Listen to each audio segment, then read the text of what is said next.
3, 2. Fala, retrasada de. Deu aquele pin, não? Não, tá normal. Tá, então vamos lá de novo. 3, 2, 1. Fala, retrasada de todo o multiverso. E aí, caras e pessoas e mulheres e crianças e todo mundo, como é que vocês estão? Beleza? Bem-vindos, bem-vindas ao nosso 10º Hatercast. Chegamos ao 10º episódio desse nosso podcastzinho onde a gente dispara o hate para todos os lados. E falando em 10º, uma data muito importante, né? O número 10, a gente vai falar aqui sobre um personagem que fez seus 60 anos nesse ano de 2024, sim. A gente vai falar sobre ele, o Demolidor Matt Murdock, o Homem Sem Medo. E para falar sobre esse personagem, escolhemos um quadril clássico. A Marvel não tem clássico, mas esse é sim. Esse é um dos clássicos da Marvel. A gente tá falando do próprio Homem Sem Medo de Frank Miller. E ele, o nosso grande herói aí, John Romita Jr., o homem chamado como Romitinha. E pra me ajudar a falar sobre esse quadrinho, eu chamei ele, aquele que é o cara mais amoroso como o próprio amor e a história. Ele é cego. Não, tá errado essa porra. Eu escrevi aqui, mas não tô conseguindo falar. Foda-se, é o Lucas. Fala, Luquinha, tudo bem? Ai, beleza. Já começamos dando risada que a introdução não deu certo, mas às vezes quando não dá certo fica um charme melhor, né? Fica engraçado, fica legal.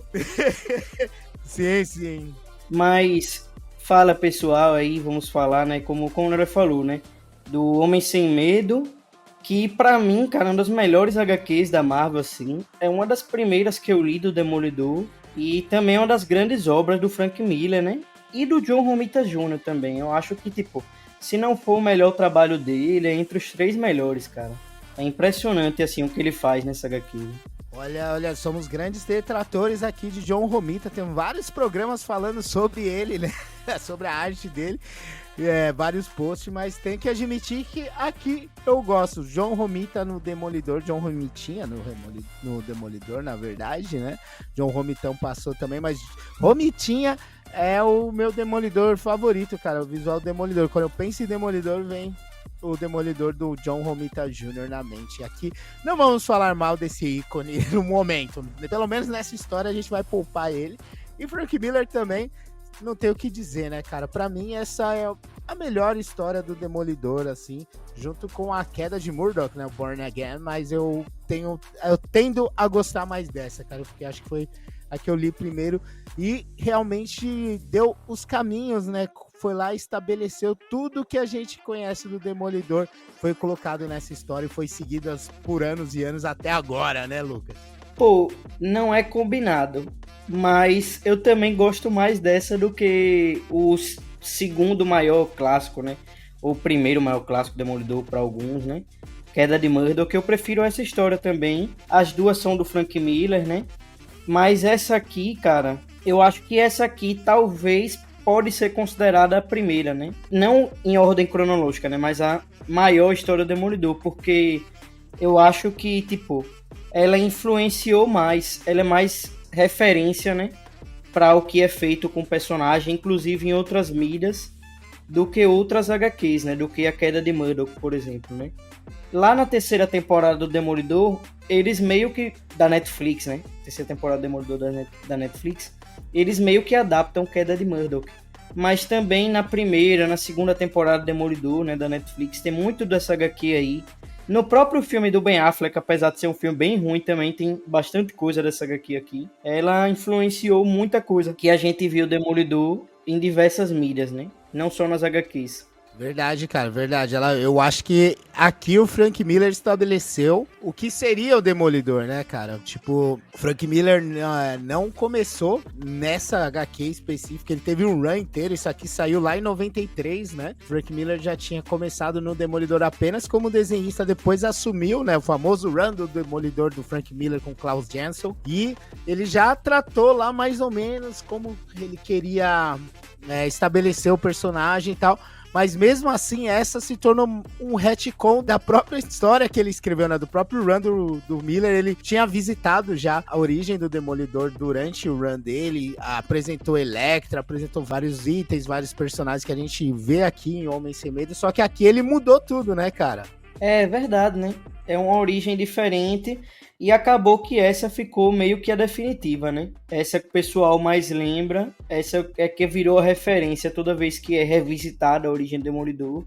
Eles revisitam esses elementos que o Frank Miller estabeleceu aqui. Inclusive, essa história, ela é bem parecida com a original, né? A número 1 lá do Daredevil, lá do Stan Lee e do Bill Everett, quando eles criaram o personagem. Ela pega muita coisa ali, só que ela altera também, né? É como se eles estivessem recontando essa história lá pros anos... Parece uns anos 80, se apesar de ter saído nos anos 90, mas parece uma Nova York dos anos 80, uma coisa mais sombria, que lembra muito também... Se você pegar como referência, você mais novo, assim, pra saber como era esse tempo, assim, você vê aquele filme do Joaquin Phoenix lá, o Coringa, né, do Todd Phillips, que retrata Gotham decadente, cheio de lixo, rato, as instituições falidas, era mais ou menos como Nova York estava naquele período, né, Lucas, dos anos 80. Então, apesar de sair no início dos anos 90, ela retrata uma Nova York mais pessimista, né, mais palpada ali nos anos 80 e tal, né, cara? Lembra essa estética, né, como você citou bem, do filme do Coringa, com Joaquin Phoenix, de Taxi Driver, né, com Robert De Niro, Sim. Que influenciou muito, né, o filme do Coringa também.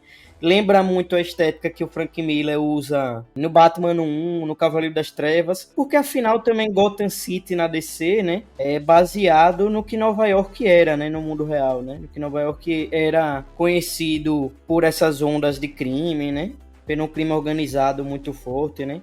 Se falava, né, que nessa época dos anos 70 e 80, né, era uma cidade perigosa, né? Sim, sim, bem diferente da maravilha que a gente, entre aspas, lógico, né, que não dá pra ver, mas entre aspas, que a gente vê hoje em dia. Lucas, e aí?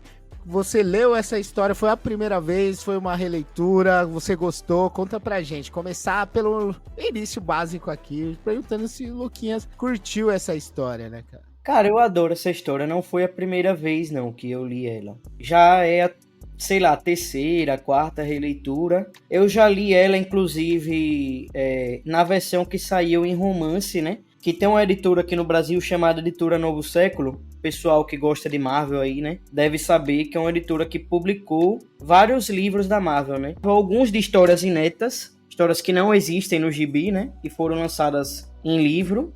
E algumas histórias que foram adaptadas para romance, né? Tem o Guerra Civil, tem o Guerras Secretas, né? O Demolidor Homem Sem Medo foi um que saiu nessa coleção também. Tem o Arma X e tem histórias inéditas também, né? Inclusive, vários desses livros são escritos por escritores de quadrinhos mesmo, né? Tem um do Doutor Estranho que a Devin Grayson escreveu. A própria adaptação do Arma X foi o Larry Hama que escreveu, né? No caso do Demolidor, quem fez essa versão em romance é um tal de Paul Creeley, que eu não conheço esse autor, não sei se ele é do meio dos quadrinhos mesmo ou se ele é do meio dos livros, né, dos romances, né? Mas ele que adaptou essa história do Frank Miller, do John Romita Jr. Inclusive a capa, né, desse romance foi desenhada pelo Luke Ross, né, que é brasileiro, né? E cara, o quadrinho, pra mim, é a grande obra. Mas essa versão em romance é legal também, porque ela aprofunda algumas coisas. Ela acrescenta algumas coisas que não tem no gibi, né? Ela acrescenta algumas coisas do passado do Rei do Crime. Ela acrescenta mais momentos do Matt com a Mickey, né? Então tem algumas coisas que acrescentam no livro que são legais. Mas o quadrinho acaba sendo mais dinâmico, né? Acaba tendo todo esse acréscimo da arte, né? Que o livro não nos permite, né? O livro é interessante que permite um exercício de imaginação, mas o quadrinho é uma mídia que tem duas linguagens, né? Tem a linguagem verbal e não verbal ao mesmo tempo. E, cara, pra mim esse quadrinho é sensacional. O Frank Miller resgata aquela coisa que ele já fez em outros quadrinhos dele, de ser cinematográfico, mas ao mesmo tempo não é aquele cinematográfico barato, às vezes que tem alguns quadrinhos, né, que perde a identidade da mídia quadrinho, né? Não, ele aproveita ainda muito a identidade da mídia quadrinho, faz coisas que não dá pra fazer, né, no cinema, que só dá pra fazer através da mídia quadrinho. Ele e o John Romita Jr., né, fazem juntos. E, véi, pra mim, assim, tipo, a gente só pega aqui, né, como a gente gosta mais de DC, né, quando a gente fala de Marvel aqui, né, a gente só pega as melhores realmente, velho. Essa aí, tipo, é uma das melhores HQs, assim, da Marvel. Tá certo, né? A gente é decenalta de coração, né? Marvel a gente só gosta do que é bom mesmo, né? Não tem fanboísmo perdido aqui, não. Não que na DC tenha também, né? Tem um pouquinho. Mas a gente mantém geralmente nas que a gente considera boas mesmo. E você falou um negócio interessante, né? O roteiro cinematográfico, assim, ele é muito cinematográfico, que já é coisa do Frank Miller e tudo. Mas engraçado é que essa história, na verdade, era pra ser um filme do Demolidor, né, cara? É verdade, eu nem lembrava disso, mas você me lembrou agora, é verdade, né? Era pra ser um roteiro do filme Demolidor, né? Sim, era um roteiro do filme que o Frank Miller tava escrevendo, eles estavam tentando há tempos aí vender o Demolidor como um filme, né? Então o Frank Miller fez um roteiro, só que não foi pra frente, né? Não foi pra frente, ele pensou junto com o editor, se eu não me engano era o Ralph Macchio, que tava à frente da edição, falou, cara, vamos... Não é o cara do Karate Kid, não. O Danielson, né? Ele...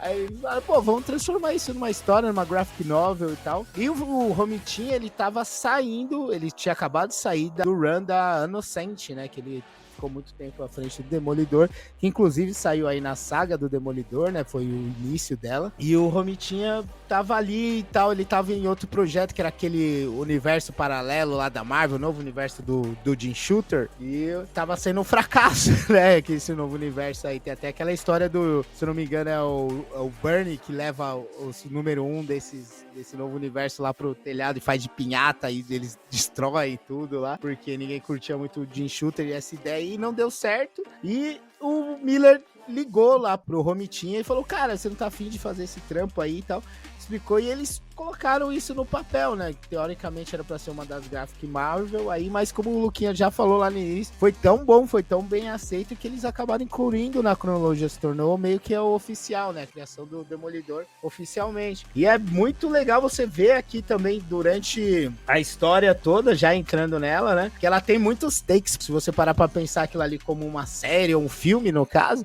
você vai ver realmente que são muitos takes pensados nisso, né? O primeiro já começa com o Matt olhando a cidade de Nova York, naquelas escadas de fuga de incêndio que tem lá em Nova York, né, do lado de fora dos prédios antigos, e você vê o Matt lá olhando a cidade de Nova York, e ele divagando, né, ele pensando sobre as coisas, já é uma grande cena do Romitinha, eu acho que o Romitinha aqui, ele entende muito bem a cidade de Nova York, né, o personagem, o enquadramento, assim, então você vê uma cena bonita, né, várias roupas bem desenhadas, mas você vê ali que é um bairro de classe média, né? Classe média baixa, você vê roupas penduradas pela janela, você vê a estética da cozinha do inferno já nessa primeira cena, né, cara? Eu acho muito bonita, eles parados ali, os pensamentos dele, o narrador contando como tá a cidade nesse momento, eu acho uma cena incrível aí, e que John Romitinha picando, vai ser raro vocês ouvirem eu falando isso, e é uma coisa que já te ambienta, né, já te joga para aquele cenário lá, que você vê a degradação, como o Matt, daí vai seguindo contando a história do Matt,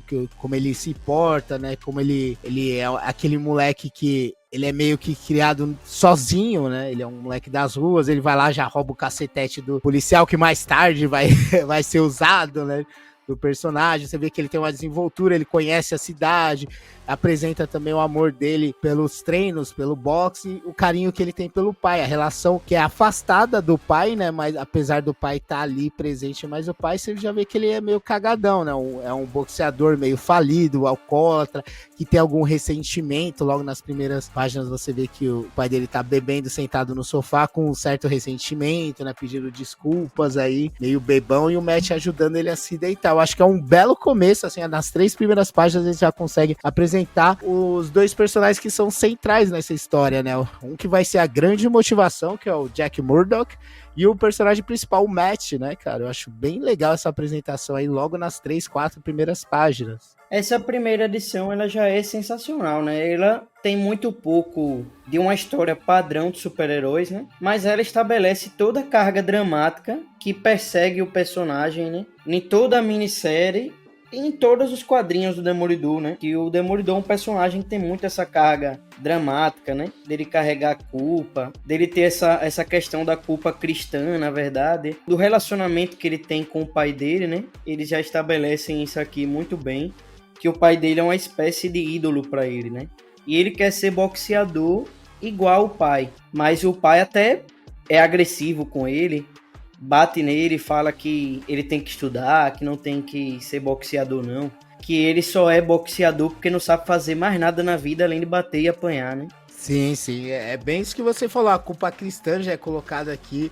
O Matt, ele tem o pai mesmo como herói, aí isso já desmancha logo nas primeiras páginas, tem essa agressão que ele toma ali, porque ele vem todo feliz que ele bateu no moleque na escola, o bully tava enchendo o saco dele. Ele falou, arrebentou, ó, pai, fiz igual você e tal. E tudo que o pai dele menos quer é que o Matt se meta nessa vida aí, né? Tipo, aquela coisa de você querer sempre o melhor pro teu filho do que você, né? Tudo que ele sabe fazer é isso, é bater, apanhar.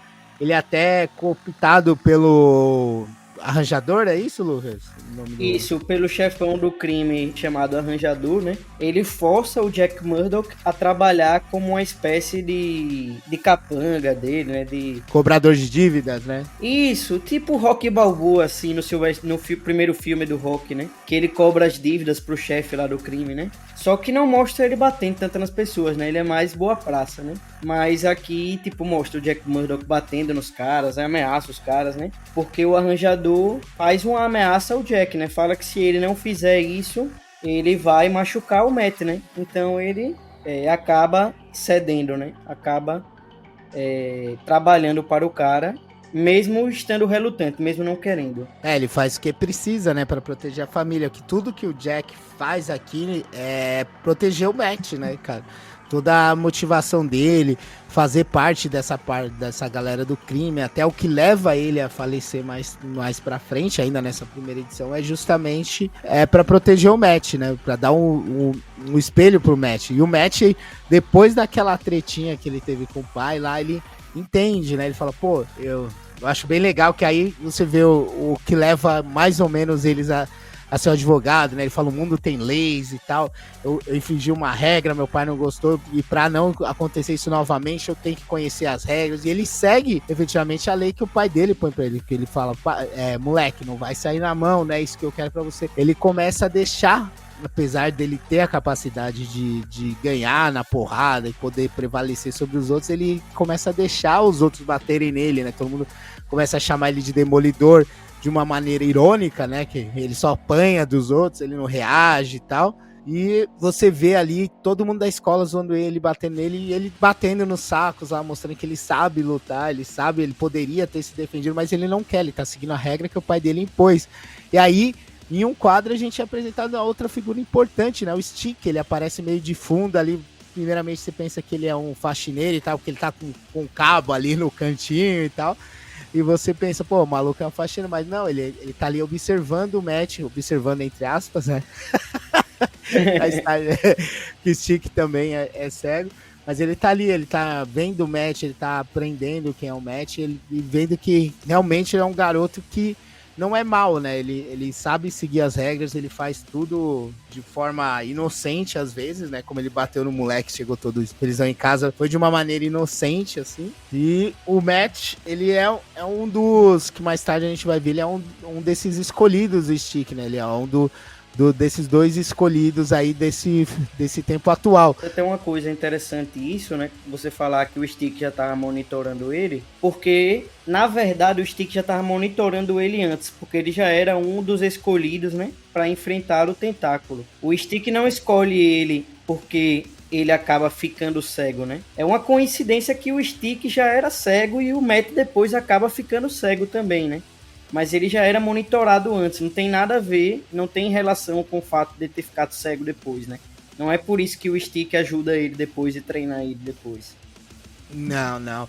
Ele já tava lá monitorando, inclusive é um quadro depois do Stick que acontece o acidente, né, cara? O acidente, tem um velho cego atravessando a rua, um idoso atravessando a rua, e um caminhão com produtos tóxicos vai atingir o idoso, e o Matt se joga na frente dele, tirando ele da frente do caminhão. Os dois conseguem escapar do atropelamento, mas devido a essa interrupção aí, o caminhão acaba derrapando e os produtos químicos acabam derramando na cara do Matt, nos olhos do Matt, né? Muito legal essa cena, assim, eu acho que a narrativa gráfica ali do Romitinha é muito legal, ela é bem concisa, assim, principalmente essas cenas de ação. Eu acho que o cara manda muito bem nessa aqui, por isso que eu acho que é um dos melhores trabalhos dele. E você vê, assim, o ceguinho atravessando, o Matt saindo correndo, empurrando ele, o caminhão virando e tudo caindo. Depois tem aquela cena meio embaçada, meio duas coisas do pessoal falando, olha o rosto dele, os olhos dele, assim, é bem legal. E corta pra um dos melhores quadros, assim, que eu acho, uma das melhores páginas, assim, que eu acho da narrativa gráfica, que é um quadro preto e o pessoal falando, assim, não, o Matt, a visão dele tá prejudicada, ele tá bem, mas não sei o que, aí vai cortando, vai aparecendo uma freira, aí preto de novo, aí aparece o pai dele ao lado dele, aí preto de novo, o Matt na cama, entendeu o que aconteceu? Eu acho bem legal, e acho até que, assim, quando eu leio, dá meio que um ritmo, porque eu imagino como, tipo, umas batidas de coração, assim, apaga, tá ligado? Como se ele já tivesse interpretando os poderes dele, assim, daí, tipo, parece que ele tá no escuro, daí, tipo, o coração baixa, daí ele consegue ter uma visão. Eu acho bem legal essa parada, assim, cara, essa narrativa gráfica aí do Romitinha nessas cenas, eu acho muito boa, cara, aí que me pegou mesmo. Eu lembro até que foi a primeira vez que eu li o quadrinho, eu falei, caralho, cara, que bagulho muito louco, sabe? Anos antes da gente ter alguma coisa relacionada no audiovisual do Demolidor, acontecer essa cena assim, eu imaginei como se estivesse vendo um filme mesmo, uma cena não só parada, estática, mas com movimento, com som, com tudo, assim, eu falei, cara, os caras mandou muito bem, acho que a união do roteiro do Miller com a arte do Romitinha ali é algo invejável, cara, acho que é muito difícil, assim, hoje em dia você tem mais essa prática, assim, mas naqueles tempos era uma coisa mais difícil de você ver uma narrativa assim, tão atrativa, tão 3D, né, cara, te pega de todos os ângulos possíveis, todos os seus sentidos são utilizados nas páginas, eu acho demais essa cena, mano. Pô, é muito foda mesmo, esse momento também dele na ambulância, né, pô, é muito foda, muito bom mesmo, velho, essa parte, e logo depois de tudo isso que você falou, né, de mostrar ele no hospital, e ele já tendo algumas percepções dos poderes dele, né? Quando ele já começa a ter essas percepções, né? E aí depois o Stick recruta ele e treina ele, né? E aí a gente vê aquele Stick, o pessoal que já assistiu a série, né? Que já viu, vê que ele é um mentor duro, né? Que ele é um cara que, tipo, ele não amacia, né? Pro Matt, né? E aí a gente vê isso aqui na HQ, ele treinando arco e flecha com stick, né? Ele treinando os reflexos. É muito interessante, é muito legal. E ao passo que a gente vai vendo também todo o conflito do Jack Murdock, né? Porque o arranjador diz pra ele que as últimas lutas que ele ganhou foram combinadas, apesar dele não saber, né, disso. Ele estava se sentindo muito bem, porque ele estava sentindo que na idade avançada que ele já estava, né, pro boxe profissional, que ele ainda estava em boa forma e estava vencendo, mas o cara revela para ele que as lutas foram combinadas e diz para ele que a próxima é combinada para ele perder. Mas quem já sabe um pouco do Demolidor sabe que o Jack acaba não entregando a luta, né? Ele luta com o cara e vence. E é por isso que ele acaba morto, né? Mas ele vence porque ele estava vendo o Matt orgulhoso das últimas lutas que ele via vencendo. E ele fala, não posso decepcionar meu filho. Eu sou o herói dele e tal, não posso decepcioná-lo. Então ele ganha a luta e ele acaba perdendo a vida, né? Essa primeira edição acaba nesse momento final, né? Em que ele é surrado até a morte, né? Sim, essa cena icônica, né, cara, que o Matt encontra o corpo dele, né, segura assim. Eu acho maravilhoso também.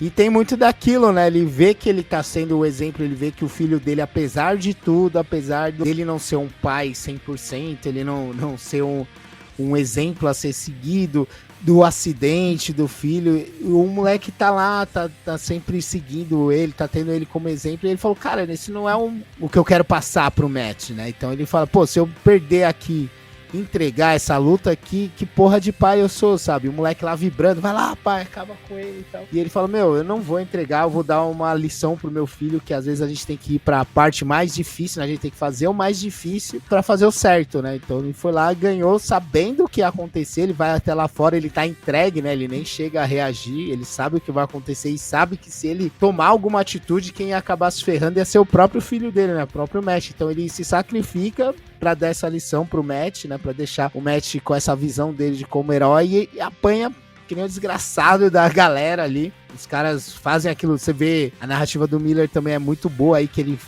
expressa que os caras estão num sadismo, que eles estão gostando de fazer aquilo, né? Tem até uma hora que ele fala que o cara gargalha enquanto retalha a cara do Jack Murdock. Então é uma cena muito pesada, mas é algo que marca muito o que o Demolidor vai ser ali pra frente, né, cara? Essa primeira edição eu acho ela bem dramática mesmo, ela não tem nada de super-herói, ela não tem nada... Tirando o fato do Matt ter se arriscado e salvado o senhor que atravessava a rua. E esse final aí meio meio heróico, meio sacrifício aí do Jack Murdock. Não é um quadrinho muito heróico, né, Lucas? Não tem uma pegada assim de super-herói, né, que a gente vê por exemplo, no Homem-Aranha, no Capitão América, esses caras que são heróicos desde o início. Tirando o Homem-Aranha que dá aquela cagada lá do... E quem disse que isso é problema meu? Tem... o início dele já é uma coisa mais viajada. Até aqui é uma história muito pé no chão, parece até um filme de máfia, né? Tirando esse aí dos poderes do Stick, pegando o Mert como um dos escolhidos, é meio que um filme de máfia mesmo, né? De boxe, de Nova York, aquela Nova York suja novamente sendo mostrada. Então, talvez a melhor edição, assim, de toda essa minissérie aí do Demolidor. Eu acho muito boa. E se não te ganhou aí, é muito difícil do Demolidor pegar você ainda, né, Lucas? Pô, e você resumiu o que eu ia falar, velho. Porque essa primeira edição é isso. É um drama de máfia, é um drama, assim, parecendo Taxi Driver, né? Parece Taxi Driver, parece Poderoso Chefão. E como você falou, cara, você lê uma primeira edição que nem tem tanta ação, mas você já fica pilhado querendo ler as próximas já, quando você lê essa primeira, né, da minissérie.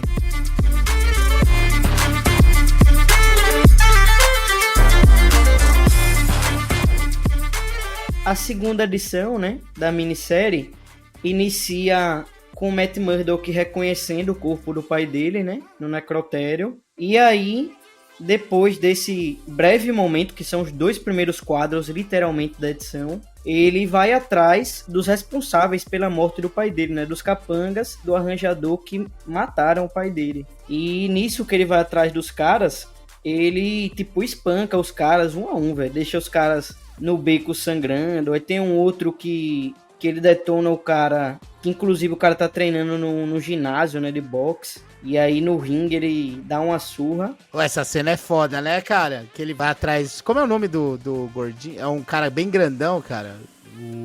Deixa eu dar uma olhada aqui, que eu tô com a HQ aqui aberta. Eu não me lembro, não. É Slader. Nossa, ele chega assim, tá com um taco de beisebol, né? Ele usou um taco de beisebol pra pegar a galera e tal. Aí ele fala, eu não vou precisar desse taco. Tá iluminado, assim, puta cena, né, mano? Ele tá todo iluminado, assim, com o holofote em cima do ringue. Ele fala, vem aqui que eu vou acabar com você. E vai sair na mão, o cara até acha graça, né? Ele fala, no primeiro momento, cara, até parece. Aí ele vai lá e dá uma bica no joelho dele, tipo o John Jones faz, assim, na MMA, direto no joelho, assim, reto, pra quebrar. Aí ele arregaça o cara. Eu acho uma cena maravilhosa, cara. O Romitinha conseguiu expressar toda ali a violência necessária. Pô, essa cena é muito louca realmente, porque os caras antes desse Slade, né, os caras que ele enfrenta antes, ele se aproveita do escuro pra vencer os caras. Agora esse cara, que é o maior de todos, ele faz questão de deixar o cara vê-lo, né? De estar debaixo do holofote, tá debaixo da luz. Como você disse, ele atinge o joelho do cara pra quebrar. E depois ele ainda soca o cara com moedas na luva, né, velho? Pra, tipo, cortar a cara do cara mesmo. O Frank Miller até coloca lá que ele deixa as moedas correrem pra mão, né? Assim, pra formar um meio que um soco inglês, né, cara? Tipo, descer o cacete, assim. E espanca o cara lindamente, assim, ele vai se vingando, o negócio dele ali é vingança, né, ele não tá querendo justiça, ele não tá querendo ser um herói, ele tá ali pra se vingar, né, cara, ele tá ali pra infligir o máximo de dor às pessoas que culparam o pai dele, né, então ele deixa o cara até desacordado lá no chão, enche ele de bica, e o arranjador ali acaba fugindo, né? E o Matt vai perseguindo ele por cima dos telhados, uma cena muito legal. Ele pula em cima do carro. Meu, a dinâmica do Romitinha aqui, eu não vou cansar de elogiar esse cara aqui, porque é maravilhoso. Tem até essa cena do carro que você vê que a cidade... o Romitinha consegue imprimir movimento usando mais ou menos aquelas técnicas de mangá, né, cara? Com linhas de movimento, assim, ele dá uma dinâmica legal, assim, pra movimentação. É uma perseguição por toda Nova York que vai acabar no metrô. Aí o Matt, ele tá indo em direção ao cara, todo ameaçador, e o cara tem um infarto, né? É meio anticlimático, só que ele não faz nada, ele fica olhando o cara morrer ali, tendo um infarto, E ele meio que gosta, né? Eu gosto muito porque aqui nesse quadrinho eles mostram aquela relação do Matt, que é muito bem tratada, inclusive você que assistiu a série da Netflix, todo mundo assistiu a série da Netflix, que mostra ali que o Matt também é sádico, ele gosta, ele tem uma coisa dentro dele que gosta dessa violência, né? Algo que ele reprime sempre que possível, mas tem algo ali que gosta dele sentir dor e infligir dor aos outros, né, cara? Não indiscriminadamente, mas ele gosta dessa sensação de ver sangue na mão, de ver a pessoa ali que fez o mal sofrendo e tal. Essas cenas dele se vingando, pegando desde os primeiros que ele atrai pro beco, passando, aí a coisa vai crescendo, vai passando pro ringue, e depois pra ele assistir o cara morrendo ali na frente dele, eu acho que isso demonstra muito bem o que é o personagem, né, que ele luta o tempo inteiro contra esse demônio interno dele aí, ó, demônio interno, ele luta contra esse demônio, mas às vezes ele extravasa, cara, que nem esse caso aqui, ele não tá lá por justiça, ele não tá lá pra fazer o certo, ele quer vingança, ele quer infligir dor, e é isso que vai fazer bem pra ele naquele momento, né, cara? Então é tudo representado durante esses cortes, né, mano? Eu acho barato, né? Completando só o que você tava dizendo, é até interessante que o Demolidor não foi um personagem tão popular na época que a galera gostava muito desses anti-heróis, desses personagens mais violentos, né, como o Justiceiro, né, o Motoqueiro Fantasma. Teve uma época que tudo da Marvel tinha esses caras, né, Justiceiro, Motoqueiro Fantasma, Wolverine, né. Sim, sim. O Demolidor nessa época tava um pouco em baixa, né, mas já é um herói que tem esses elementos que fazem esses personagens serem tão populares, né? Que realmente a violência dele, a violência dessa HQ é um tom acima de tudo que era feito, velho, de super-herói assim, né? Na época. É um tom acima. Você não vê esse tipo de violência em quase nenhuma revista da época. Talvez você veja esse grau de violência na época. Você pegar uma história, a morte do Superman, sei lá, alguma coisa assim. E mesmo assim eu acho que nem chega perto, velho. Essa HQ é mais gráfica. Já é mostrando um John Romita Jr. até de uma parada que ele foi ainda fazer ainda mais extremo, mais absurdo, quando ele fez Kick-Ass lá, né, velho? Eu acho que ele nunca tinha feito nada assim, até essa HQ, e depois dessa HQ, assim, ele só foi fazer algo nesse nível de violência pra mais quando ele fez Kick-Ass, né? Inclusive tem muito do Kick-Ass aqui, se você começar a reparar assim, né? O modo do Matt agir, a violência, algumas movimentações é bem parecido mesmo. Taco de beisebol, essas paradas aí, o cacetete. John Romita aqui, eu acho que ele tem... Eu gosto dele nesse quadrinho, porque eu acho que além das cenas de ação, além dessa dinâmica que ele coloca, além dessa narrativa gráfica que ele vai seguindo, ele dá muita personalidade pros personagens, né? Você vê ali que cada um tem o seu próprio traço, não é todo mundo igual, sabe? Aqueles quadrinhos que,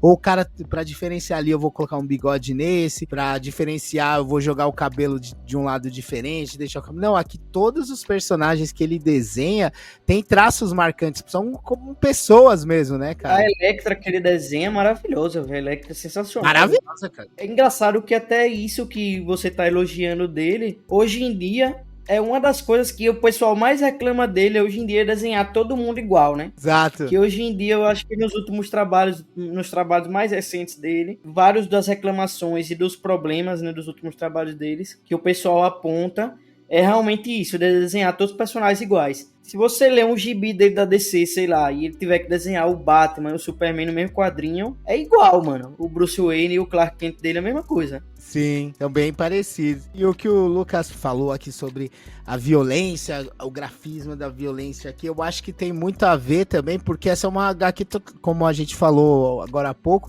totalmente pé no chão. Ela é muito incrível, né?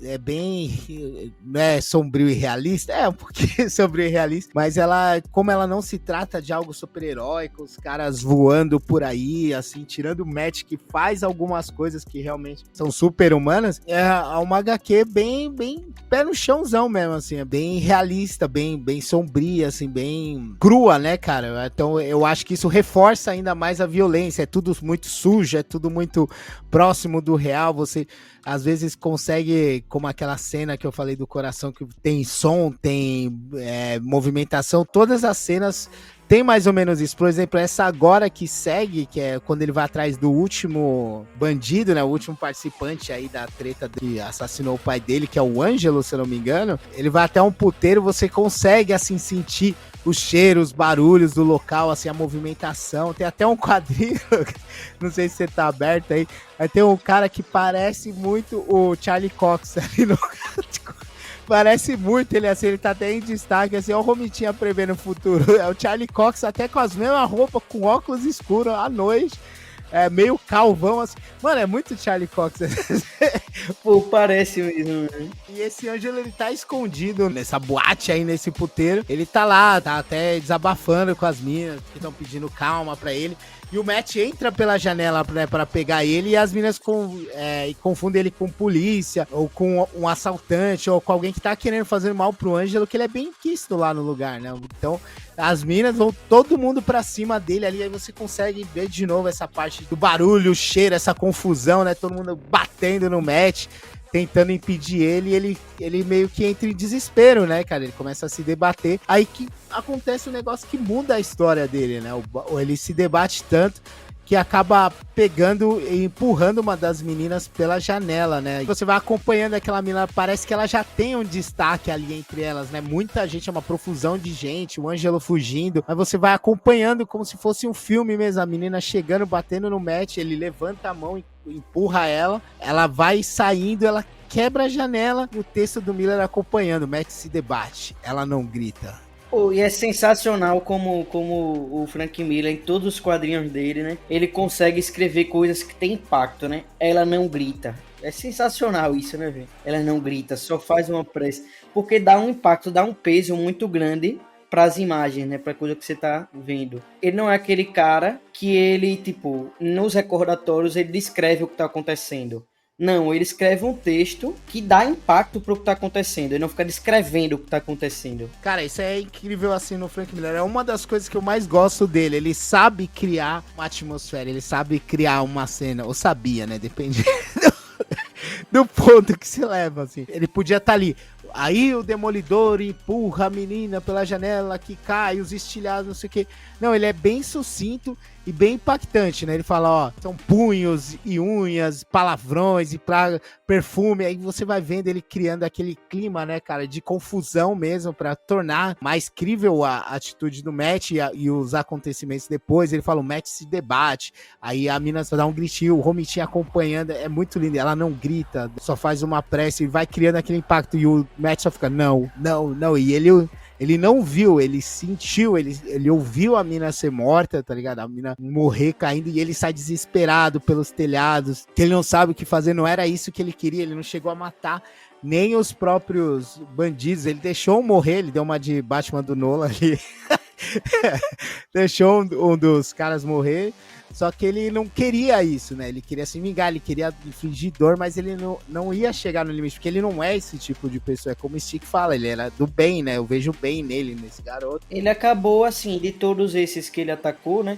2 ele deixou hospitalizados. O grandão, a HQ não diz o que aconteceu com ele. Tem um cara que morre do ataque cardíaco. Ou seja, ele matou o cara, ainda que não ativamente, né? Ainda que não, assim, tipo... Não teve uma ação que ele matou o cara, mas ele acabou matando o cara porque ele assustou o cara, né, e tal. E a mulher, ele acaba matando ativamente, porque ele empurra ela, né, da janela. E mesmo não sendo consciente, não sendo o que ele quis fazer, ele sente a culpa, que a gente volta àquilo que você citou lá desde o começo, a culpa cristã do Matt, que é uma coisa que persegue ele até hoje, né? Ele tomou uma atitude ali, meio a gritaria, o barulho, porque se a gente pensar, ele é guiado pelos seus outros instintos também, né? Ele não enxerga, ele não tem os olhos pra guiá-lo. Então, durante essa cena confusa aí que o Frank Miller e o John Romita deixam bem claro ali que era uma confusão enorme o que estava acontecendo, milhares de pessoas se socando, perfume, a música, suor e tal. Ele entrou em desespero, né? Muita gente atacando ele, não sabendo o que fazer. Ele levantou o braço e empurrou a mina. Não foi tipo, sai daqui, tá ligado? Foi bem só um solavancão, assim, sabe? Tipo, reação pra se defender. Exato. E aí ele derruba ela e assim que ele percebe o que ele fez, ele já para tudo, né? Ele fala, não, e sai fora. Ele esquece a missão dele, esquece a vingança. Mas não é pra tipo, ai, preciso me livrar disso que eu fiz, né? É tipo, ele não suporta isso. Tanto que ele vai como uma criança que fez alguma coisa errada, que sabe que fez alguma coisa errada, atrás da figura paterna dele presente, que era o Stick, né? Desde os telhados, ele sai gritando Stick, Stick, invadindo o ginásio, onde ele sempre encontrou o Stick lá, esperando por ele. Só que ele chega só encontrou um local vazio, né, cara? E ele tá com até o Miller é foda, de novo. Ele fala, ó, grita até a voz ficar rouca e a garganta áspera como lixa, ó. E aí ele mostrando Stick, Stick, mas não há resposta. E ele no cantinho. E fica até uma referência visual ao próprio Queda de Murdoch, que ele já tinha feito antes, né? Porque ele coloca o Matt aqui de novo em posição fetal, assim, no chão, encolhido, sofrendo novamente. Né, e abandonado, né, cara? A única figura que ele tinha, né, como conforto ali, depois que o pai se foi, era o Stick, né, que era uma figura paterna, apesar de duro, eles se davam muito bem, eles... Foi um novo exemplo, né? Foi um novo pai na vida do Matt. E quando ele precisou dele após o erro, ele não achou, né, cara? Além de todo o desespero que ele passou nessa cena, quando ele precisava de alguém pra apoiar ele se viu sozinho. Aí ele desabou, né? Parou lá no cantinho e ficou chorando debaixo do chuveiro. Né? Não tinha chuveiro, era no ginásio.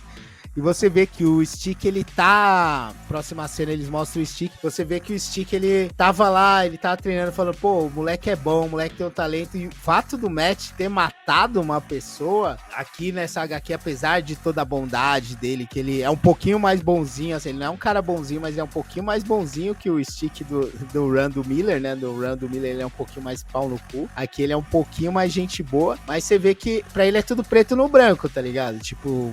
O cara matou alguém e tal, não sei o que, já não serve pro meu grupo, tá ligado? Não é mais um escolhido, já perdi mais um. E ele tá tendo uma conversa com um ser misterioso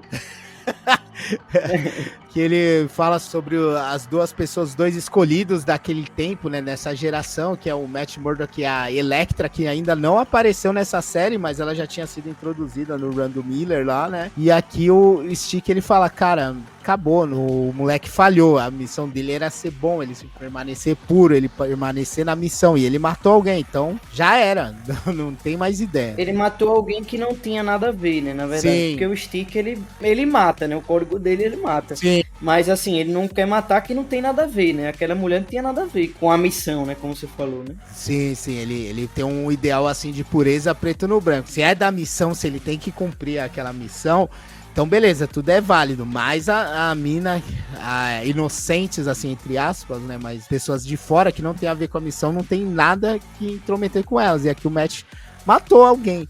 Então o cara já perdeu a linha, né? O Rocha até tenta falar, não, cara, ele é a única opção que a gente tem e tal. Só que o Stick é bem duro, porque ele tá decepcionado com o Matt em si, o garoto em si, porque ele se preocupa muito com o Matt. Isso a gente vai ver um pouquinho mais pra frente ali, que apesar dele ter abandonado o menino ali, depois ele volta pra tentar ajudar o Matt de alguma... Ele percebe que tem alguma coisa fazendo mal e ele volta pra ajudar, mesmo que paralelamente.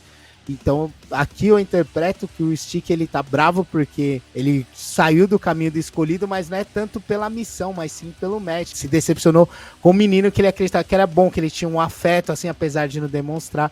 Eu acho bem legal essa cena também, apesar de parecer mais aquelas paradas meio seca mesmo, preto no branco, eu acho que tem muito a ver com o sentimento que ele tinha pelo Matt em si, não pela missão, né, cara? Sim, e depois desse momento, né, do Stick com o Rocha, nesse apartamento, né, vai ter um salto temporal, e aí vai mostrar o Matt e o Fogg na universidade, né? O Frank Miller coloca que eles estão estudando em Colômbia, né? E ele coloca que o Fogg, ele sofre bullying na universidade, né? Ele sofre bullying na universidade pelo fato dele ser gordinho. Os outros caras ficam mexendo com ele, né? Batem nele e tal. E aí mostra que o Matt se preocupa com ele, né? Porque o Fogg, ele é um cara que tem muita compaixão, né? Pelas pessoas, né? Ele não tem ódio. Apesar de, assim, tipo, achar injusto o que o cara faz com ele, ele não tem ódio do cara, né? Mas o Matt fala, não, eu não tenho nenhum motivo pra fazer isso. E aí, tipo, depois, né? O Matt acaba, tipo, dando uma lição nesse cara que ataca o Fogg, né? Porque o Matt tem esse lado violento, como você falou, né? De resolver as coisas, né? Da justiça violenta. Então ele vai atrás do cara, né? E ele amarra o cara, velho, na neve, né? Deixa o cara nu, né? Na neve, né? peladão, não. Acho que é um campo, uma quadra, né? Uma quadra de basquete, se eu não me engano. É bem legal essa cena. Assim. Ele traz novamente, você vai ver aí que é aquela versão distorcida do match de justiça, né? Como você falou. E ele se importa com o Fogg, né? O Fogg é um cara muito bonzinho. Vocês conhecem o Fogg. O Fogg é um dos melhores coadjuvantes que tem ali. E o Matt, ele toma essa atitude pra proteger o Fogg. Tanto que no dia seguinte o cara já vira amigão, já vai lá, posso te chamar de Fogg e tal. Tem uma mudança bem drástica, assim. É meio fantasioso você pensar que alguém ia mudar tanto assim. Porque alguém fez um bullyingzinho com você ali e você ia já mudar. É meio fantasioso, mas serve a história, né? Serve essa questão do Matt novamente tá disposto a proteger e ajudar quem ele gosta. É até um momento de humor, assim, né, na HQ, né? Porque chega até a ser engraçado. Porque a HQ é bem pesada, né? Até aqui quem tá falando. Aí chega esse momento e você acha um pouco engraçado, dá um pouco risada, porque quando o cara vai pedir desculpas pro Fogg, né? Vai pedir desculpa e vai dizer, não, eu fiz foi errado, tá? Eu fui um babaca. Aí os outros personagens fazem. Ouviu só o que deu no cara? Aí ele fala, né, pro Fogg, né? Se tiver um jeito de compensar o que você passou, é só dizer. E todo mundo fica, assim, tipo, boquiaberta, né? Fica olhando. E o Fogg dá risada. E é uma cena até engraçada, assim, né? Pra o padrão, né, do quadrinho. Ah, dá uma quebra, né, cara? Que é tudo que a gente falou que é sangue, é vingança, é arrependimento, é morte, não sei o quê. Daí se dá uma quebra mesmo. A entrada do Fogg, ela dá uma aliviada, né? Ele serve muito bem como um alívio cômico ali pra... Até quando tudo é muito pesado, tudo é muito dramático, isso acaba se diluindo, né, cara? Depois de um tempo você enche o saco e aquilo se torna o padrão, né? Daí você fala, pô, toda hora e essa quebrada, pra isso que serve o alívio cômico, né? Aquela quebrada no andamento muito pesado, muito dramático e tal, pra você novamente ter um respiro, assim, você dá um sorrisinho até você se afundar de novo em sangue e ossos quebrados. Essa cena tem dois momentos engraçados, né? Tem esse momento, assim, primeiro do cara pedindo desculpa pro Fogg. Aí depois tem um momento que chega uma mina, né? Vem com os livros no braço, né? Fala com o Matt, não, eu tô com a dúvida, eu queria saber se você pode me ajudar, né? Pra estudar pra prova e tal. Aí é engraçado que o Frank Miller coloca no recordatório. Ela não está confusa, não precisa de ajuda nos estudos. Pra deixar claro que a mina, na verdade, tipo, quer sair com o Matt, né? Quer se relacionar com ele e tal, né? Aí o Matt lança uma, né? Que tá olhando pro relógio. Não posso ajudar você, estou atrasada. E ele não vê, né? É muito bom. É muito engraçado. Aí o Frank Miller coloca no recordatório. E ele não pode se abrir. Ele não pode se permitir para emoções. Pelo menos isso ele aprendeu. O preço é muito alto. Porque ele tá evitando, né? Se relacionar com as pessoas, depois de tudo que aconteceu até aqui, que a gente relatou na história, né? Aí é engraçado essa cena, porque essa mina, aparece uma amiga dela, né? Depois do lado dela, aí fala, que babaca. Aí eu ainda, cara, babaca nada. Ele só é profundo. Aquela parada, né, do cara que não curte a mina, trata mal, é o que ela gosta, assim, tá ligado? Eu vejo essa mina, assim, eu relaciono aos fanboys do Batman, tá ligado? O Batman tá sendo mó babacão nessa parada. Não, ele tá sendo profundo, ele tá sendo dramático, não sei o que, eu falo, nossa. Ainda é muito boa essa quebra. Ainda continua nessa toada, né, quando eles estão dormindo. O Fogg roncando, aí o Matt pega a bota, desliga, eu acho que é a TV, né, se eu não me engano. Sim, que a TV tá ligada, inclusive passando Star Trek, né? Isso. Aí ele vai lá e desliga a TV com a bota, é bem louco isso aí. E ele tá acordado ainda, ele tá ativo, assim, ele tá se sentindo inquieto, né? O Matt, ele tem muito disso dentro dele, ele não consegue reprimir por muito tempo os instintos dele. Então ele pega, aproveita que o Fogg tá dormindo, então ele sente a noite chamando ele. E ele sai novamente, né, cara? Inclusive tem aquela cena bonita pra caramba que vai mostrando a cidade, né? Vai mostrando como se a gente estivesse acompanhando ele, sai pela janela, aí vai pelos telhados, passa no parque, vai subindo até os telhados, tem um cachorro uivando pra lua, e depois você vira a página, tá uma cena linda, linda. Ai, Frank Miller. Do Matt pulando, né, cara? Ele se unindo à noite, né, cara? Essa celebração da noite, ele de braços abertos, assim, pulando dos telhados em frente à lua. Que cena linda, cara. E no final dessa, assim, lá na última edição, eles meio que retomam essa imagem, né? Ele pega essa imagem que tem nessa cena aí, No final eles retomam, só que aí já o Matt usando os trajes do Demolidor já, né? Sim, ele usa mais ou menos aquele prototraje lá, né? Todo preto, as botas Sim. meio de lutador de boxe, assim, ele pulando pela cidade. A dinâmica desse quadrinho aqui é incrível, cara, que mostra ele caindo em cima da caixa d'água e sai pulando, andando nos fios. Aí tem até uma cena que não tem fundo, que ele pula entre os quadros. Cara, dinâmica... Como é que o Romitinha virou aquilo ali, cara? Se eu olho isso aqui, eu fico bravo, mano. A coisa é muito foda. Aí você vê ele correndo e vê uma boca de uma mulher, assim, ele sente que tem alguém perigoso, importante, próximo, pelo cheiro, pela presença. Você vê ela correndo pelos telhados também, e ele atrás dela, é a primeira aparição da Elektra no quadrinho, e ele perseguindo ela, aquele cabelão voando. Essa cena dele pulando, não sei se você reparou, Lucas, mas é a mesma do Cavaleiro das Trevas, né? A primeira aparição do Batman lá, que ele pula, é a mesma pose. É o mesmo, hein? É engraçado isso. Eu não tinha notado isso, mas bem que você falou, velho. É, cara, é a mesma posezinha do Batman lá pulando, só que tá inverso, né? Se eu não me engano, ele tá pulando pro lado... caindo, no caso, né? Pro lado esquerdo, e o Matt tá caindo pro lado direito, mas é a mesma pose.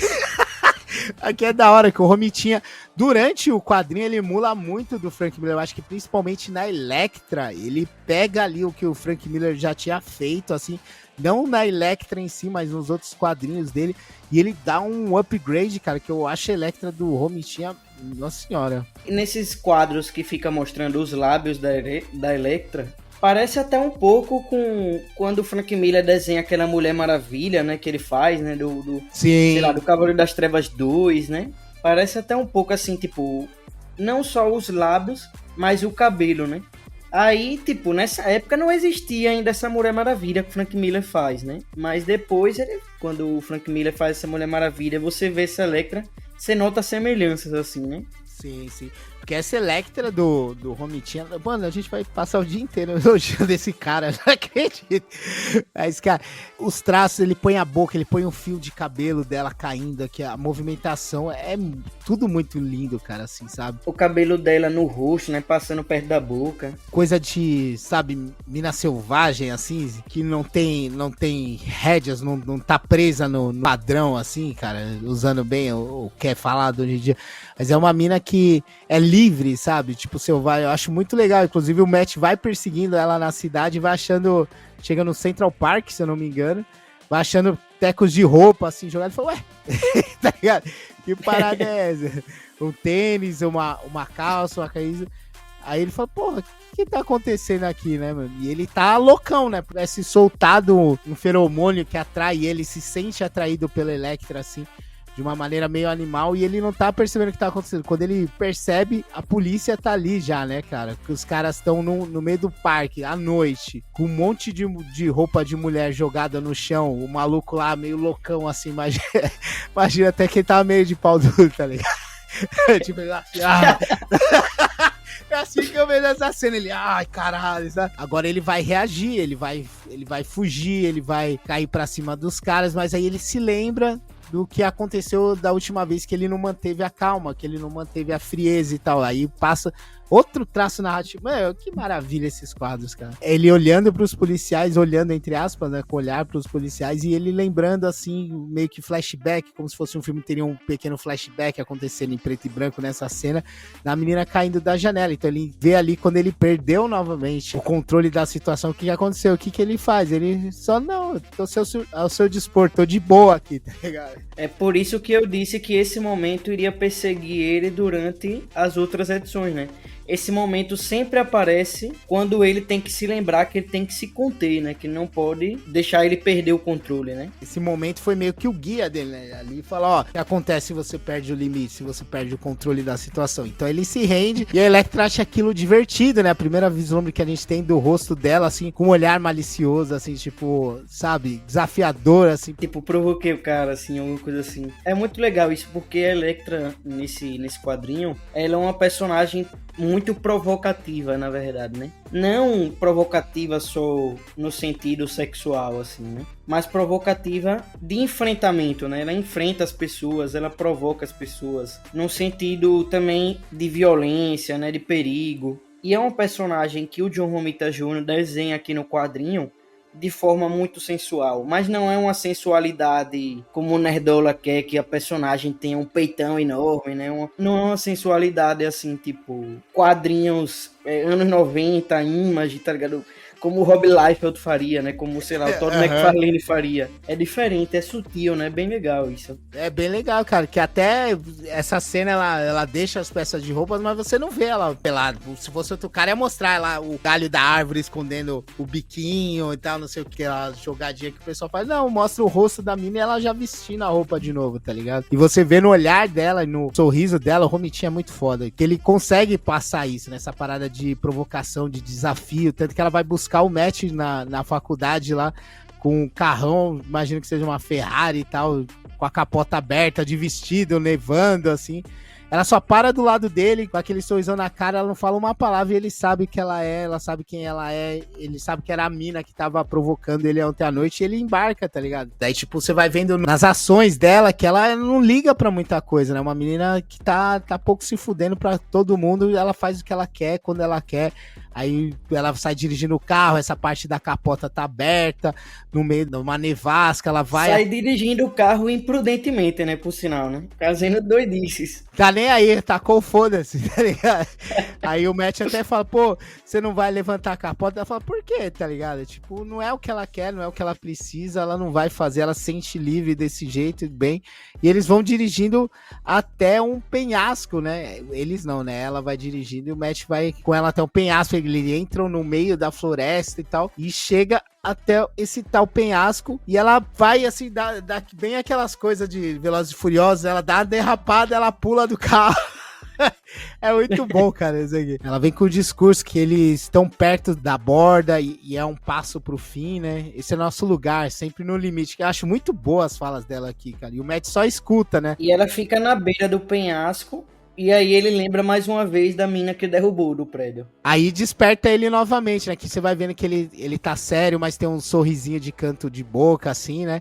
E ela se joga, né? Que ela fala que eles são atraídos pra borda e pra além dela. Então ela se joga, né? Daí ele novamente volta a menina na mente dele lá. Ele, não. Acaba a edição aí e na próxima ele se preocupa que ele não quer outra morte, ele não quer outra culpa dessa. Ele acorda novamente desse devaneio que ele tava aí de loucura, selvageria e mergulha atrás dela, né, cara?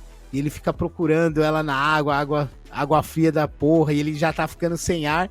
E não encontra, e quando ele volta pra superfície, ele ouve só a risada dela e o carro indo embora.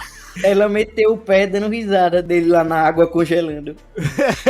É muito bom, daí ele volta puto pro dormitório lá.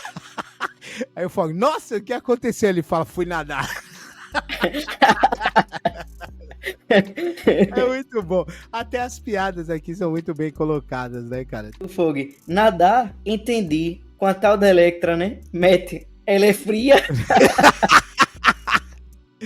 É muito bom, né, cara? Aí ele fala que ela tá envolvida em alguns casos, etc, de caras que tentaram alguma coisa com ela, e aqui mostra de novo o quanto ela é uma pessoa selvagem, assim, eu acho que a melhor coisa pra descrever ela, assim, é selvagem, que foge muito das regras, vai muito de encontro com o discurso dela, que eles são pra viver na borda, lá no limite e além dela, eles não devem parar ali, sabe? Devem sempre fazer o que tem vontade, o que é necessário que eles façam. Ela é muito louca, a Electra, cara, eu gosto muito dessa parada dela ser a mina doidinha aqui, sabe? E o Matt tá pouco cagando, é a primeira vez que ele ouve o nome dela, assim, Electra, onde ela mora? Foda-se, tá ligado? Que ela fez, ele tá puto, tá ligado? Ele vai lá... E ele invade a casa dela, né? Invade, e tá putaço, assim, tá? Ele fala, mano, eu vou dar uma lição nessa mina, cara. E não tá nem aí, porque é uma puta de uma mansão cheia de segurança, todo mundo armado. E o Matt tá indo lá só no impulso também, né? Ela provoca isso no Matt, né? Mesmo ela não estando presente, todas as ações dela provocam isso nele, né? Aquela loucura que ele era quando moleque, eles fazem até uma relação aqui, quando ele era chamado de Demolidor, que ele roubava o cacetete do policial, saía pulando em cima dos telhados. Então ela atrai isso nele, né? Ela provoca isso nele. E ele tá lá e foda-se, tá indo, vou achar essa mulher, ele entra no quarto dela. Aí você vê que as ações dela, disso de bater nos caras, sair pulando por aí, são uma coisa que ela é treinada, né? Não é uma coisa que saiu do nada. Ela tem muitos troféus lá, seja de atletismo, natação, corrida, aikido. Eles sempre tentam dar uma justificada pra esse tipo de coisa, né? A mina, aos pés do Matt, que tem todos esses atributos aí elevados, no sentido elevado, e a mina faz a mesma coisa que ele, às vezes melhor. Não, é que ela é treinada, não é à toa. Aí vem outra parte engraçada do quadrinho. Esse eu acho muito bom. Que ele vai sair do quarto dela, né? Ele não achou ela ali, ele ainda vai procurar. Ele fala: espere, um cão, tudo bem. Cães adoram o Matt. Aí você vira a página, o Doberman toma uma bicuda da cara. É muito bom, cara. É só engraçado que, assim, ele tá dentro da mansão e, assim, o cara tá com uma submetralhadora com um cachorro gigante desse dentro da casa. O cachorro solto, pô. O cachorro tá lá loucão. Eu acho muito bom isso, cara. Muito bom. É muito anos 80, muito anos 90, aquele filme do Schwarzenegger, tá ligado? Solto numa casa que tá rolando, tipo, uma puta festa, né? Porque tá rolando uma festa na casa dele. Aí o Matt consegue atingir o cachorro, né? Depois da bica no cachorro aqui. Vocês acharam que era só um Batman que batia nos animais? Aí ele percebe que já era, né? O elemento surpresa. Porque ele empurra o maluco da janela no meio da festa, né? Aí é meio foda, né? Porque ele tem um trauma aí com pessoas caindo da janela e ele faz isso. E ele faz a mesma coisa com o cara. Agora é da vontade mesmo. Eu interpreto muito isso assim como desapego, né? Ele passando do limite novamente por causa da Elektra. E ela tá lá tocando piano nessa festa. E você percebe que, pelo sorrisinho, John Romita picando de novo, pelas expressões dela, ele sabe que ele tá ali, né? Ela sabe que ele veio ia fazer isso. Ela conhece ele muito melhor do que ele pensa, né? Ela tinha falado que eles são almas gêmeas, etc. Pô, e ela com esse oclão e com as bochechas rosadas, é engraçado demais. Ela só dá uma olhadinha assim pra cima e continua tocando, né? É um barato. E o Matt na janela, aí todo mundo saca a sua Uzi e dá tiro na janela. É uma festa maravilhosa, né? E ela não para de tocar, ela tá gostando. Você vê que ela tá gostando dessa confusão. Ela é o caos, né, cara, na vida do Matt. A música entra numa crescente, né? Rumo ao clímax. Você vê ali que a mina deu uma gozadinha ali no meio desse rolê, né? Você não pegou essa parada também, Lucas? Clímax tem esse duplo sentido, né? E não só isso, assim, a gente fala que ele empurrou o cara e foda-se. Mas assim, nesse momento, nessa página agora que tem ela continuando tocando, né? E faz isso, né? Que a música tá crescendo rumo ao clímax. A divisão da página é ele vendo mais uma vez a moça caindo, né? Do prédio, né? A moça que ele empurrou. E se ele volta pra esse momento de novo, né? Daí ele começa a se xingar. Idiota, tá desobedecendo as regras de novo. Você estragou tudo. E isso é um paralelo com... Mostra ele correndo, lembrando da mina, a divisão da página. Romitinha, ô senhor, onde você foi parar, homem? O que fizeram com você?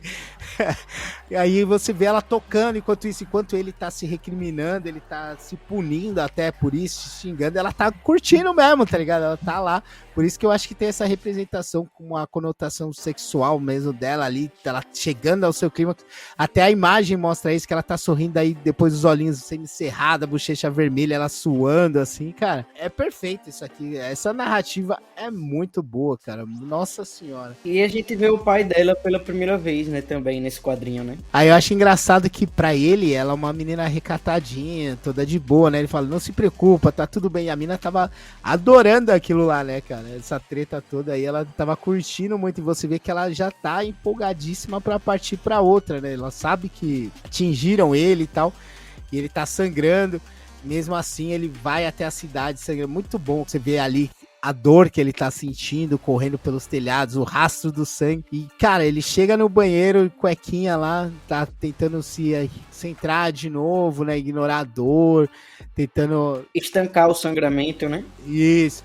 Aí, depois que ele vai se acalmando, né? Ele conseguiu se estancar o sangramento, conseguiu dar uma curadinha ali. ele vai se acalmando, ele sente ter um barato ali no banheiro, né? É muito boa a olhadinha dele assim, ele, opa! E ouve que o chuveiro tá aberto e que ele não tá sozinho e que não é o Fog. A narrativa aqui é muito boa, cara. E aí mostra só as mãos dela, né? Abrindo a cortina, né, do banheiro, né? As mãos dela, as unhas dela, né? Quando tem esse recordatório, não é o Fog. Aí mostra só as mãos dela, né? Só as unhas. É muito bom isso, velho. Pô, é muito bom o encaixe entre o que tá sendo dito e o que tá sendo feito, sabe? Um complementa o outro, são visões ali que fecham esse todo, é uma, como você falou lá no início, Luque, que você falou da mídia que é utilizada, o quadrinho, como eles utilizam aqui, é incrível, cara, e você vai lendo aquilo ali, vai te empolgando, por isso que eu acho essa aqui muito melhor não, mas melhor que a Queda de Murdoch. Eu acho que aqui o Romitinha e o Miller, eles entraram num negócio meio, sabe, instintivo já, sabe? Um conhece o outro, meio Demolidor Electra, assim, eu acho que eles chegaram nesse nível de entendimento, eles conseguem contar, tanto que tem horas, tem quadros que não precisam tem uma sinergia, né, entre eles. Exato. E o roteiro da história tem muito a ver com a imagem que o John Romita Jr. coloca, assim, tipo, tem um casamento, assim, perfeito, né? O Mazzucchelli, por exemplo, né? O Mazzucchelli, sei lá, né, como é. Ele também desenha brilhantemente o roteiro do Frank Miller, mas às vezes parece que não consegue dar o impacto que o Frank Miller planejou assim no roteiro, né? Ele não consegue dar aquele grau de violência que a gente vê nas histórias do Frank Miller, né? Como o John Romita Jr. consegue aqui. Não é que não consegue, mas ele não consegue, eu acho que da forma que o Frank Miller planeja. Por exemplo, quem leu o Sin City lá do Frank Miller, né? O Sin City, ele faz o roteiro, ele faz a arte. Então, dá pra ter uma ideia do que ele pensa, né? Do que ele planeja, de como funciona a cabeça dele como escritor, de como ele enxerga a violência quando ele desenha. E aí, tipo, o John Romita Jr., nesse quadrinho, ele desenhando, ele chega perto do que o Frank Miller faz quando ele roteiriza e desenha, né? E o Mazzucchelli não consegue chegar, eu acho que perto, né? Da forma que o Frank Miller planeja e enxerga a violência quando ele tá escrevendo um roteiro, né? De um quadrinho.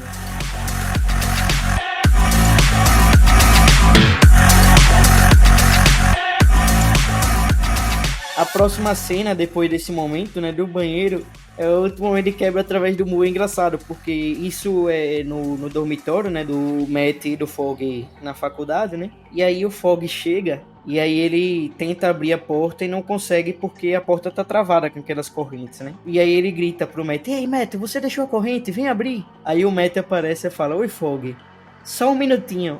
Aí o Frank Miller coloca, né, um recordatório depois. Aí o Fog fala: "Não que eu esteja contando, mas ele disse 1 minuto, não 20.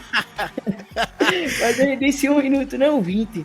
O que diabo o Matt está fazendo lá dentro?" Aí nesse momento que o Fog termina de dizer isso, né? Aí a Elektra sai do quarto, né? Usando um roupão, né? Aí é engraçado aí que, tipo, aí o Fog vê a Elektra saindo do quarto, e aí ele fica vermelho, né? Com o rosto vermelho, é engraçado demais. É bem engraçado, né? E o da hora que começa a cena, tá lá no recordatório algumas horas depois, então, tipo, ela desperta todo esse lado selvagem, tanto que o Fog entra, o quarto tá só o cacete ali, tá né? Tá uma zona. Aí, tipo, o cara, o Fog entra e fala: "Bom, Matt, Elektra, né?" Daí ele fala: "Ela é uma garota e tanto, Fog." Um sorrisinho na cara, assim. Mano, que barato, cara, que barato essas histórias, mano. Então, depois da cena aí do quarto, das horas a mais e do e do Fog aí, sorrisinho do Matt, você vê que ela foi até Times Square, né? Ela tá curtindo a cidade, ela tá lá aproveitando a noite e tudo. E ela percebe que tem uma galera bem daqueles vilões lá de gangue dos anos 80, dos 90, os grandão lá, o calveludo, maluco com a corrente e tal.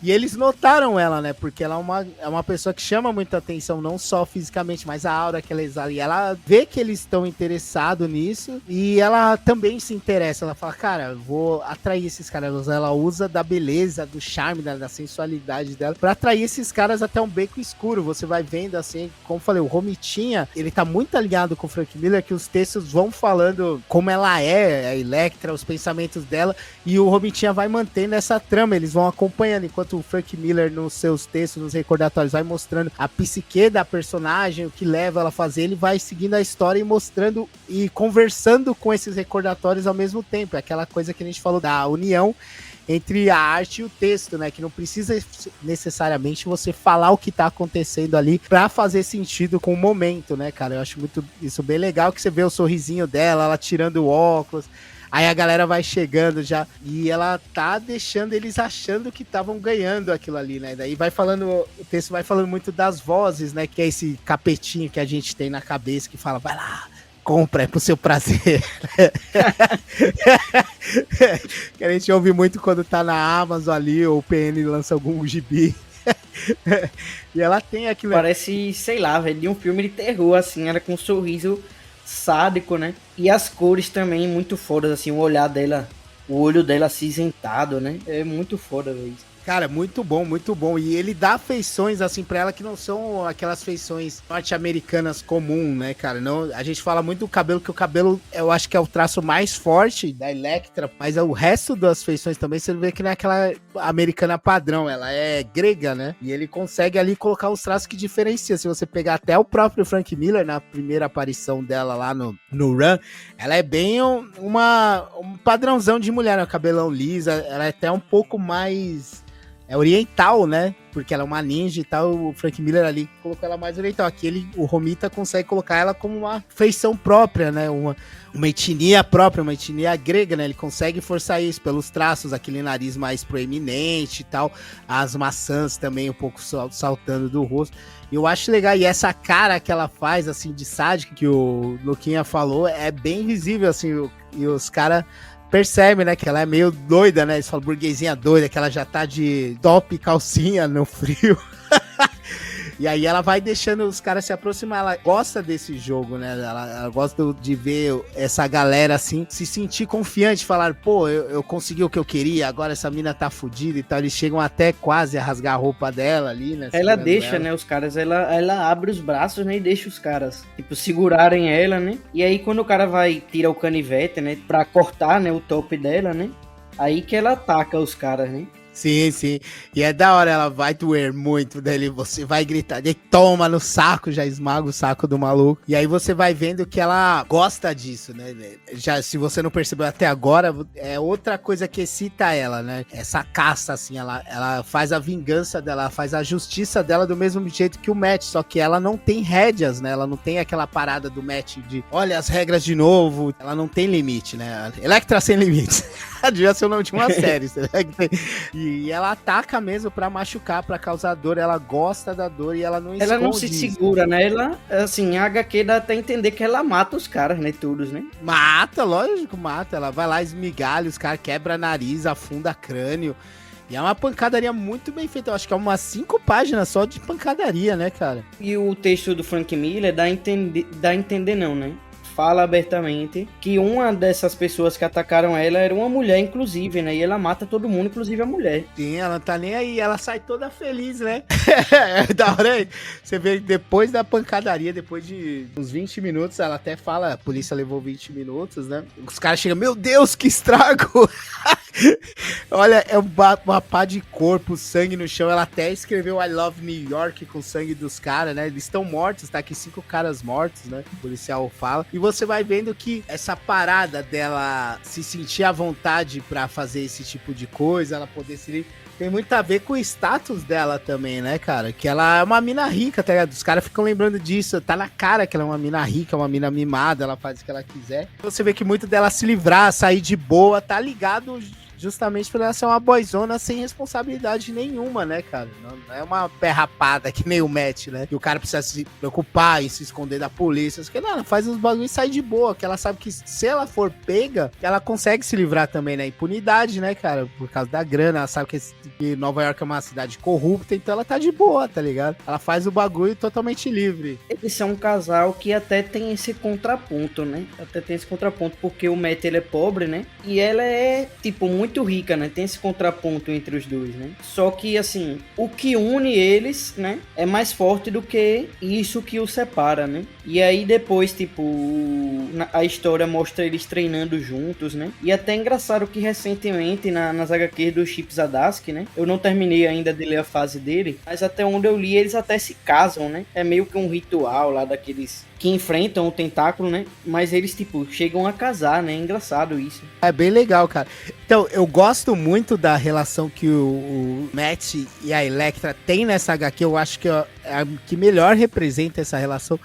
Porque não é uma relação muito de amor. Não é amor, né, cara? É tipo, ai, é o amor da minha vida. Como foi mostrado até na primeira aparição do Matt e tal. Eles mostram que aqui a relação deles são dois opostos, né? A gente já falou isso, uma menina abastada, com família, com grana e não sei o que. O Matt é um pobre, é um fudido, tá ali tendo que estudar, tá ali tendo que se controlar, ela não tendo limites. Eles são meio que dois opostos, mas eles se completam. E não é uma coisa de, ai, nossa, tô apaixonado nessa. Não, eu tô amando essa. Não, é aquela bagulho de, tipo, paixão adolescente, um tesão do caralho. Tipo, se encontra, tem que dar um metão, tá ligado? É mais ou menos. Todas as cenas eles vão lá, eles se encontram, eles se pegam, eles se batem, eles estão machucados, eles provocam. É sempre o encontro deles como você falou agora, eles estão treinando junto, é sempre movido a isso, a ação, né? É uma coisa física, né? Não é uma coisa isso. Tipo platônica, não é uma coisa de sentimento, é uma coisa de físico mesmo. É, tesãozão puro, assim, aquela pessoa que você pega, assim, já bate na parede, tá ligado? Essas paradas que são atraídos um pelo outro, assim, de uma maneira muito forte. E todas as cenas que ela vê o Matt, em ação, seja treinando, seja ele enfrentando algo real, ou seja ela provocando, ela tá sempre com aquele sorrisinho na cara, tipo, ela tá gostando de fazer aquilo com ele. E você vê que ele também tá gostando, né? Isso tá tirando os limites dele, ele tá ficando meio perdidão. Talvez até se apaixonando por ela, ele no caso, ela eu acho que não tá muito nem aí. Mas ele tá meio que caindo na conversa dela, não só na dela, mas ele tá gostando pra onde ela tá levando ele, pra além do limite. Por isso que até o Stitch chama ele de Stitch. Ele chega na casa dos orfanatos. Não, pô, o Stick ele volta, né? Depois de todo esse tempo, a gente já tinha dado um foreshadowing lá atrás, né, cara? Ele volta porque ele vê que a Elektra, aquele sorrisinho dela, que o Stick sempre teve a Elektra como má, a personificação, ela nasceu com mal dentro dela, ela não pode ser levada pro lado do bem, esse tipo de coisa. Ele tá vendo que ela tá levando ele, né, cara? Então, como aquele pai preocupado, essa mina não faz bem pra você, não sei o que, termina.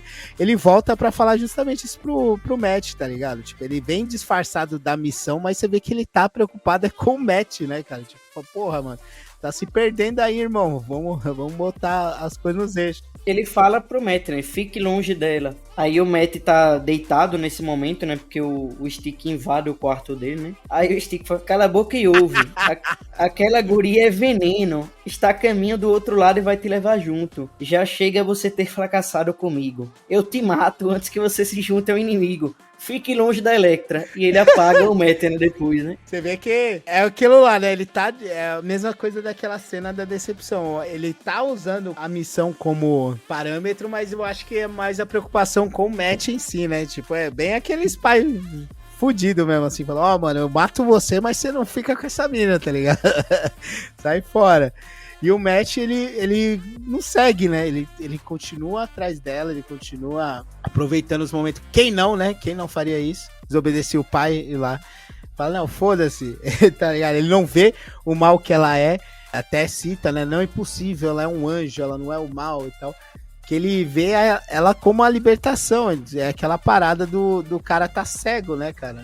Mais pelo que ela proporciona do que por ela mesma, né? E até retoma a coisa que a gente tá falando do relacionamento dele ser uma coisa física e não tem emoção, e não ser uma parada que, assim, de amor, platônica, o próximo momento deles juntos, né, que tem diálogo, corrobora com o que a gente tá dizendo, porque a Electra fala pro Matt, você nunca faz perguntas, não sabe nada sobre mim. Aí eles estão tendo uma conversa sobre isso, aí ela revela que ela matou os 5 caras no beco, só que ele não leva tão a sério, porque ele, tipo, ele vê que ela é perigosa, que ela não tem tantos limites, só que mesmo assim, eu acho que, tipo, ele não acha que ela seria capaz disso, né? Aí ela até fala, não, claro que você não acredita. E acaba dormindo ao lado dele, e depois que ela dorme, ele fala, eu te amo, Electra. Oh, meu Deus.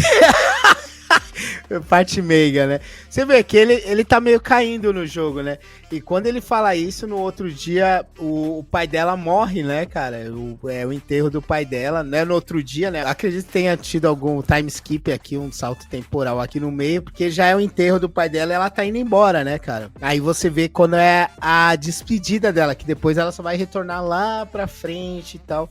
Aqui é a despedida dela da minissérie em si. O Frank Miller conseguiu apresentar, mostrar o que a Electra era, a ideia que ele tem de Electra, né? Junto do Matt, construir mais essa mitologia dela e tal, e do Demolidor. E aqui eles se despedem. E ele vai vendo que, de novo, ele lembra da menina caindo da janela e o que acontece se ele quebrar as regras, se ele sair dos limites. Então ele entende que tá sendo castigado, né? Tiraram o amor dele porque ele quebrou as regras de novo, né? Ele foi além do que ele deveria ir, né? Essa culpa cristã, né? Que sempre volta, a minha máxima culpa e tal. E aí a gente vai pra cozinha do inferno, novamente pra máfia, saindo dessas cenas aí que eu gosto muito da participação da Electra, eu tenho que dizer aqui, né, cara? Essa edição que a gente tá lendo é a minha favorita, velho, da minissérie. Essa edição que a gente tá terminando agora. Sim, eu fico entre ela e a primeira, cara. Eu gosto muito da primeira, assim, sabe? A construção da origem do Matt moleque, assim. Mas isso a gente vai falar um pouquinho mais pra frente, lá perto do final. Mas eu gosto muito dessa edição também. Eu fico em dúvida entre as duas. E você vai vendo uma reunião da máfia lá, dos capos da máfia e tal. E tem o antigo chefe que tem um tapa-olho da máfia, ele tá lá, tá cansado, ele tá preocupado até com prostituição infantil, né, que é um negócio que tá crescendo ali entre a criminalidade ali de Nova York. Ele é meio como o Don Corleone do Poderoso Chefão, né? Porque o Don Corleone do Poderoso Chefão, os caras tentam apagar ele porque ele não quer vender droga, né? Porque a máfia dele, né? A organização criminosa dele é de jogo, né? De jogo ilegal. E aí, tipo, mostra esse chefão aí a mesma coisa, né? Os caras querem, tipo, introduzir drogas, né? Prostituição infantil e ele é meio, tipo, tem esse resquício de alguma moralidade, assim, que nem o personagem do Marlon Brando lá no Poderoso Chefão, né? Bem colocado, tem até a Rosinha ali, né? A representação bem colocado, viu, Luquinha? Muito bom essa sua analogia aí com o Don Corleone, que é verdade, né? Mas você não acha meio estranha essa relação aqui que ele tem com... Lógico que ele fica nas sombras, é revelado na última página quem é, mas não é novidade pra ninguém. Que é o Wilson Fisk, né? O rei do crime. Você não acha meio, até um pouco afetuosa essa relação entre eles, cara? É porque realmente essa HQ, esse momento, né, que aparece o Fisk, né, e ele tá conversando com o Fisk com muito afeto, né, soa estranho pra essa HQ, porque até o momento o Fisk não apareceu e não mostra nada sobre ele, e aí você, quando tá lendo essa HQ, sem ter outras leituras, você não entende direito, fica uma coisa meio perdida, mas a versão adaptada pra romance, né, que eu já citei anteriormente, que eu já cheguei a ler, é até uma coisa que eles acrescentam no romance, é que o Fisk trabalhava pra esse cara, entendeu? O Fisk era tipo um capanga desse cara, veio de baixo, e até que ele foi crescendo na organização criminosa, e aí ele apaga o cara pra assumir a organização do cara, né? Eles colocam isso na adaptação pra romance, né? Que acaba acrescentando de uma forma legal pra essa HQ. É um dos acréscimos que tem no romance que eu gostei. Tem até um pouco disso no filme, né, do Ben Affleck lá. O Fisk também, ele é até ativo na morte do Jack Murdock no filme. Não sei se você lembra É verdade, tem isso, né? É ele que mata o Jack, né? Murdock no filme. Joga até a rosa lá e tal. Tem uma representação mais ou menos aqui que mostra que ele era um capanga comum e foi crescendo na organização, né, cara? É muito bom essa representaçãozinha aqui que ele fez. E eu gosto muito do estilo que o Romitinha emprega ali, né? E a questão dele pegar a rosa e tirar da lapela do cara e colocar na dele, mostra ali que foi passado o cargo, né? De chefão da máfia ali. Ele é como se fosse uma coroa, né?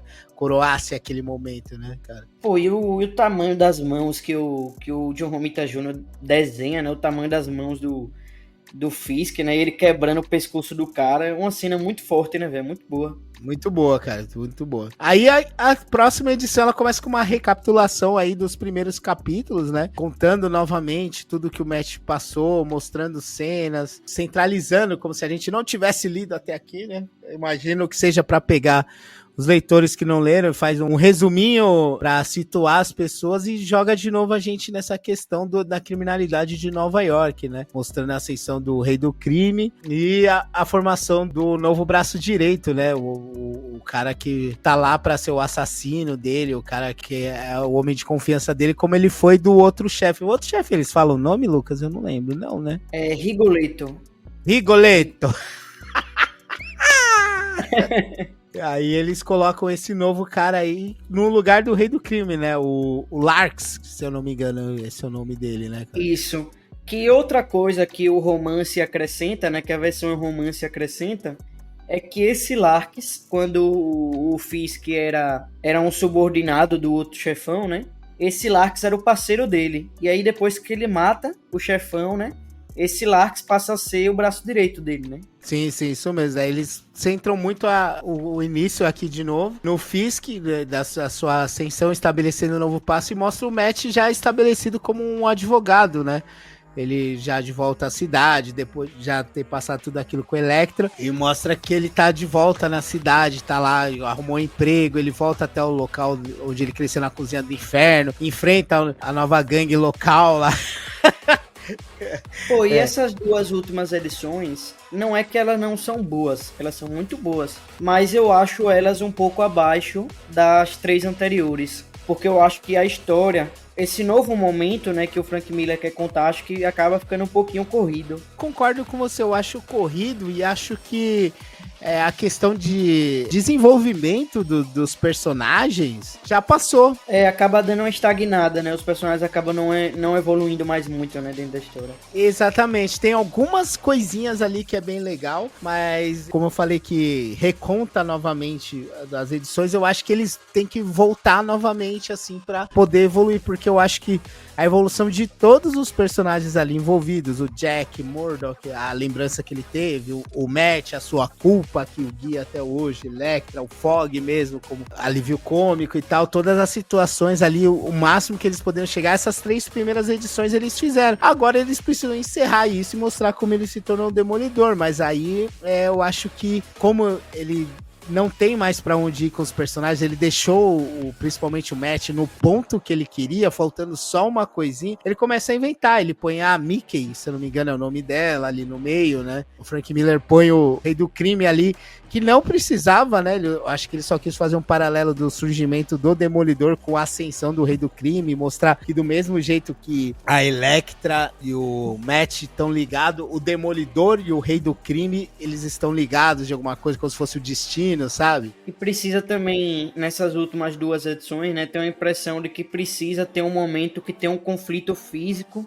que lembre histórias de super-heróis, né? As histórias corriqueiras de Mensal, do Demolidor, né? Então, por isso eu acho que dá essa queda um pouco também, né? Bem colocado, Lucas. Eu não tinha feito essa analogia aí, mas eu acho que é isso mesmo. Eu acho que eles precisam colocar. A gente falou muito, inclusive, isso desde o início do programa, que não é nada heróico aqui na minissérie, não tem nada heróico, nem parece uma história de herói, parece mais um drama de máfia, de boxe e tal, submundo de Nova York. Lógico, com alguns pontinhos, como Stick, os poderes do Matt. Mas se você parar pra reparar aqui, as coisas começam a tornar um contorno mais de super-herói, né, cara? E daquele padrão bem clássico, assim, de super-herói que precisa resgatar a mocinha, né? Porque no final acaba sendo isso, né? Ele não tem que resgatar um interesse romântico dele, né? Porque a Mickey é uma criança, né? Mas ele precisa, tipo, resgatar uma moça, precisa resgatar uma mulher, precisa resgatar uma donzela em perigo, né, entre aspas. Né? Sim, sim. Aí eles dão prosseguimento também naquela trama lá, que foi justamente o que o Wilson Fisk achou que eles tinham que crescer um pouco mais, né? Eles vão pra prostituição infantil, o crime de Nova York, né? É até um engraçado que o rei do crime em si, depois a gente vai seguindo durante anos e tal, ele comandando o crime de Nova York, é um ponto que não retorna muito, né? Essa questão de drogas, prostituição infantil, assim, é uma coisa que parece que ele usou, assim, para colocar... O Frank Miller usou essa pauta para colocar mais um pouquinho na realidade, mas acho que aí torna o rei um pouquinho demais, sabe? Um super vilão mal demais pra mensal da Marvel, né? Por isso que eles não acabam abordando, né? Essas temáticas nas HQs mensais recorrentes da Marvel. Né? Eles não colocam o rei à frente desse tipo de crime, né? Porque, como você disse, ia tornar ele, tipo, mais mal do que eles precisam que seja, né? Que eles precisam que seja para ser aceitável. Porque esse tipo de crime, né, que a gente tá citando aqui, né, ligado à prostituição infantil, acaba sendo uma coisa que é muito forte, né, muito pesado, né. Além do mais, ia dificultar a aceitação do personagem, né, a gente fala que gosta de vilão e tal, mas a gente gosta de vilão que não seja necessariamente tão mal, né, cara, tipo, eu quero dominar o mundo, é muito superficial essa parada, quero dominar o mundo, mas agora... você pega o Doutor Destino, o cara que todo mundo fala que é o maior vilão da Marvel. O que ele faz de mal, assim, sabe? Mal mesmo. Ele pega pessoas, ele empala pessoas, ele comete abusos, ele maltrata a criança, faz isso. Não, é o cara que quer dominar o mundo, quer magia, esse tipo de coisa, né? Agora, você pegar um vilão que seja mais perto de Nova York ali, que seja um vilão mais pé no chão. Faz uma coisa palpável que a gente vê acontecendo no dia a dia do mundo, né? E você não consegue se relacionar, você não vai querer ver outra história com o rei do crime. Nossa, eu quero ver o rei do crime tratando sobre prostituição infantil, né? Porra, mano, até de falar já dá um asco da porra, sabe? Eu acho que aí eles pesaram um pouquinho, porque podia... Eu também acho que não precisava, pra falar a verdade, né? Eu acho que eles quiseram dar um drama mais pesado, assim. Eu acho que tem um impacto para colocar Mickey só no meio dessa história. Eu acho que essa pauta serviu só para isso. E para também ver o crescimento do rei na organização, ele entender que os negócios precisam disso, né? Para poder estabelecer o reinado dele. Mas não sei se era necessário para história, se a história pedia isso. Tanto que a chegada da Mickey é muito repentina, né? E esse afeto que ela tem com o Matt, novamente, que é estabelecido assim, é muito rápido, né? Como você falou, essas duas edições são muito corridas. Ela acaba virando, tipo, uma espécie de pupila, né? Do Matt, né? Acaba, tipo, ele, nessa situação, ele acaba virando, tipo, o mentor, como o Stick foi mentor dele, né?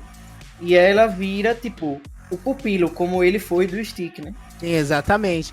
Aí a Mickey, ela é sequestrada pela organização, que queriam necessariamente utilizar ela ali como uma atriz dos filmes dele, né? Ela é levada até um depósito lá onde ficam outras crianças que, caso não fossem aproveitadas nesse mercado, ia ser venda de seres humanos também, que é outra parada...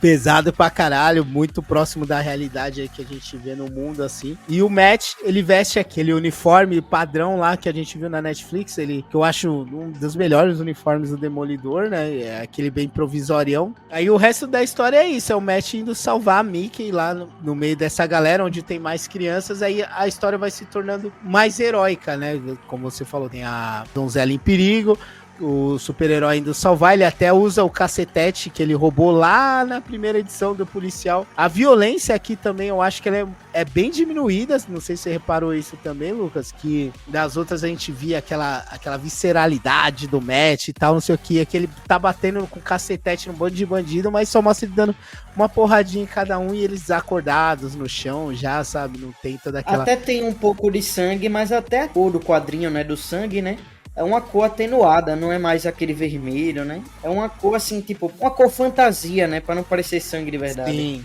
é tipo Mortal Kombat, né? Que pra ser liberado em alguns países faz sangue branco, sangue... Isso, faz suor, tipo, né? Mas aqui você vai vendo que a parada é justamente essa. Eu acho que chega um momento que eles falam, cara, ele é um herói, a gente tem que fazer ele se adequar mais a essa parada de herói. Não que seja ruim, o Lucas falou isso muito bem, não é um bagulho que você vai olhar assim e falar, nossa, que porcaria. Mas você vê aí uma queda não diria nem qualidade, que a gente já falou que não é ruim, mas é uma quebra. Eu acho que não é nem uma queda, é uma quebra, né, de histórias. As 3 primeiras edições pareciam uma coisa, aqui já é, vamos entregar no fim o Demolidor que você vê nas mensais, né? Apesar de pesado, Demolidor ser um cara que lida com coisas mais sombrias, mais real e tal, mas é um super-herói, né? Super-herói de Colan. E é mais focado na ação esses 2 últimos edições, principalmente a última. A última, tipo, totalmente focado na ação e na porrada. Sim, é massa véia, é explosiva, é pancadaria, é bastonada na cara e tal. É legal, é legal até aquela pancadaria no galpão principal, onde o Matt entra na pancada com um monte de cara, né? Ali é legal pra caramba, que ele entra no meio da pancadaria, pula lá, bate todo mundo com bastão, e ele detona a galera, foge do tiroteio. É só pancadaria, não tem muito o que falar aqui, né? Essa última edição é muito kick-ass, na minha opinião. Sim.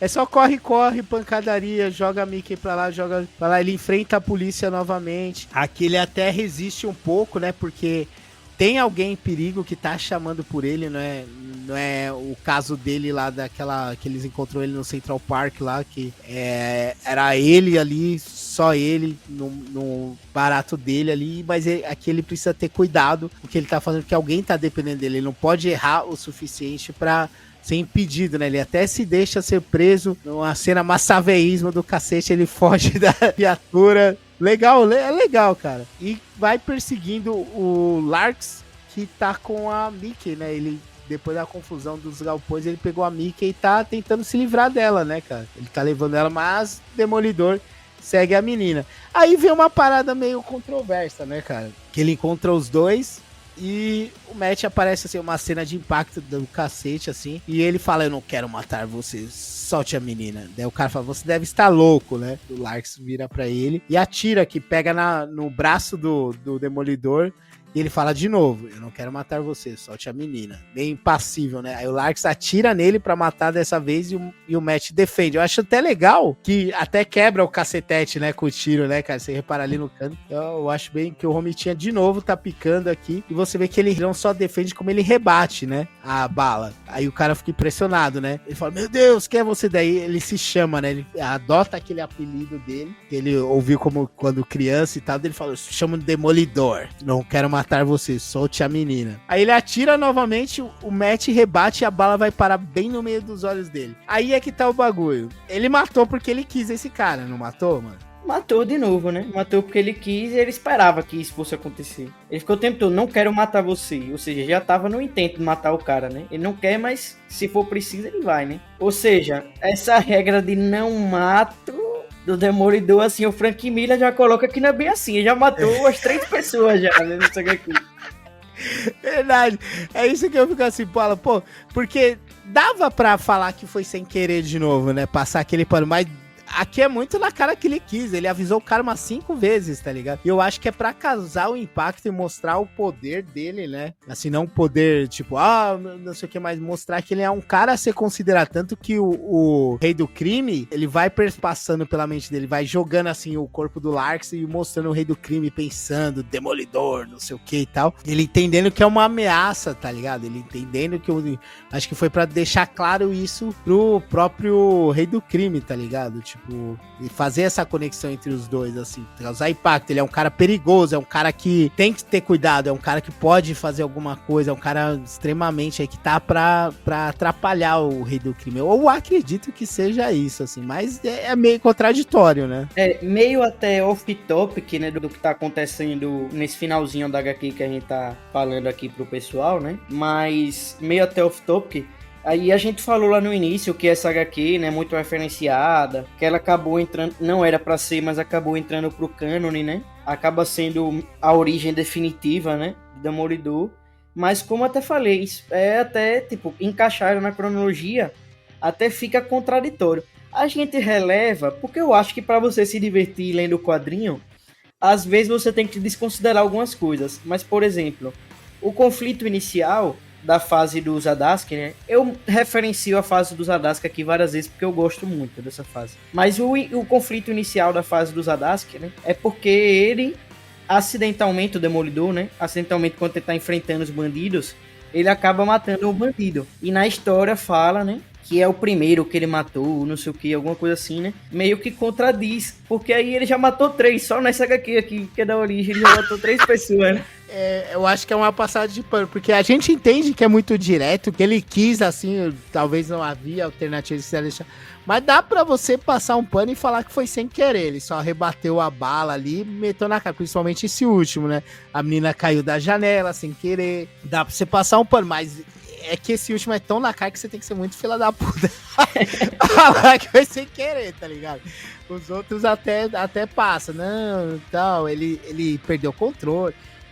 Esse aqui, ele até fala, né? Eu acho isso bem legal, que é como eu falei, que marca essa transição do cara que quer vingança e tal. É meio filme do Batman. A gente falou muito do Batman aqui, é estranho, né? Eu, principalmente. É que são 2 personagens que guardam algumas semelhanças, né? Sim, se correlacionam de alguma maneira, direto ou indiretamente, né, cara? E ele passa da questão de vingança pra heroísmo, pra esperança, né? Até o Matt fala que dessa vez a mente dele tá tranquila, tá calma, e ele tá no controle dos seus atos, assim, ele tá agindo novamente na noite e tal. Só que ele tá no controle porque dessa vez tem um diferencial, que ele tem que salvar alguém precisa dele nesse momento. Ele tá fazendo por diversão ou por pura vingança, ele tá fazendo porque alguém tá precisando dele. Então você vê aí a transição do personagem de um cara que era movido pela vingança por seus anseios pessoais, né? Sejam eles vingativos ou mesmo relacionados a se libertar, a amor, uma coisa mais egoísta, tesão e tal, que ele tinha com o Elektra. Não, ele entendeu que ele pode usar canalizar toda essa raiva, toda esses sentimentos que ele tem pra algo bom, né, cara? Ele consegue ser um herói, tanto que no final ele tá no alto do... Romitinha na chuva, aqui funciona pra caralho. O Matt tá lá, ele gargalha, né, cara? Ele tá feliz, ele foi demitido lá do trampo de Boston, lá, ele, foda-se, sabe? Nova York é minha cidade. O Frank Miller adora isso, né, velho? Ele botar o cara, assim... ele faz o Batman lá no All-Star, Batman e Robin gargalhando, né? O Demolidor aqui gargalha, assim, do cara parecer meio que um louco, né? Gargalhando. Sim, mas é que eu acho que tem mais com satisfação, tipo, pô, voltei pra casa, fiz algo bom, assim, sabe? É que nem Batman lá que desce o cacete e fica... Lá é foda. Inclusive, vamos ver nosso vídeo lá com o Vini, a gente falou sobre Batman e Robin. Inclusive, fomos nós dois também, né, Luquinhas, conversando com ele. Verdade. Aquele foi doideira, velho. Foi doideira, mano, a gravação foi foda, cara, que a gente teve que editar, foi quase 1h30, né, de coisa louca, né, o Vini...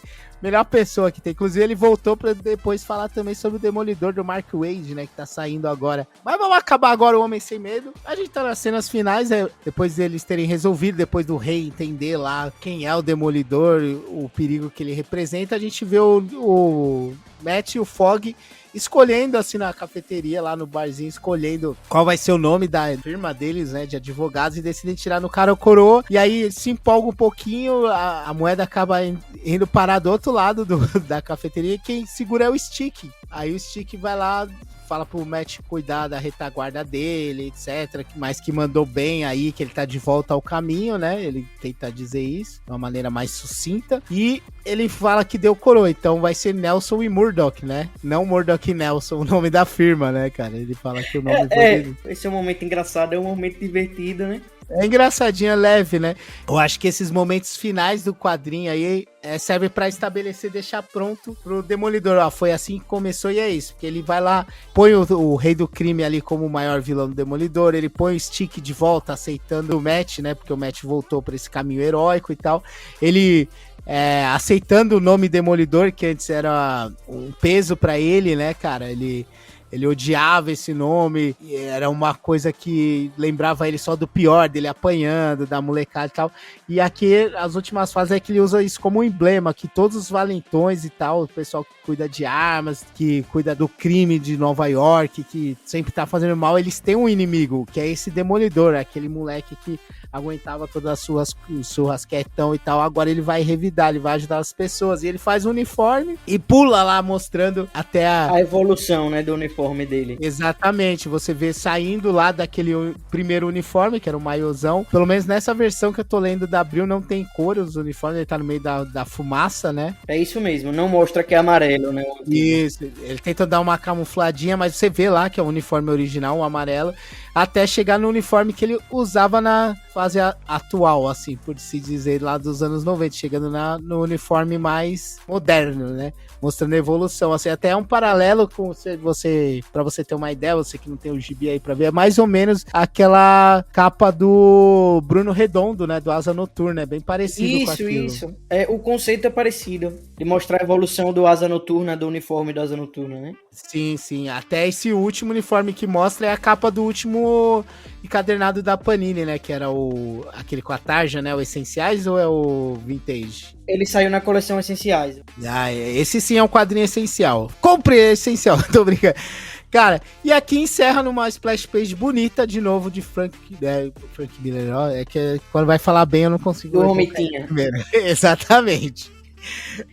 Uma splash page bonita e encerra essa minissérie. E aí, Luquinha, o que achou dessa jornada, cara? Cara, é muito gostoso revisitar essa HQ, velho, porque realmente, como eu falei, velho, pra mim é uma das melhores da Marvel, é uma das melhores do Demolidor. Ela é muito referenciada, né, ela influenciou tudo que a gente viu do Demolidor depois. Ela é um HQ, como você falou, essencial realmente, né. Você lê essa HQ, você entende o básico do personagem, você entende o que é o personagem. Essa é uma das HQs que é você, tipo, quer começar a ler Demolidor? Lê essa, você entende o que é o personagem, você entende o que é o Demolidor. A partir daí, lê qualquer uma, cara. Não fique se prendendo, eu tenho que começar da do Stan Lee até chegar hoje em dia. Ou então eu tenho que começar da do Bendis até chegar hoje em dia. Não, cara. Lê essa aí, depois você lê qualquer HQ do Demolidor, você entende, velho. Bem colocado, toda a mitologia, todo o escopo, aquela palavra que a gente adora, o lore do Demolidor.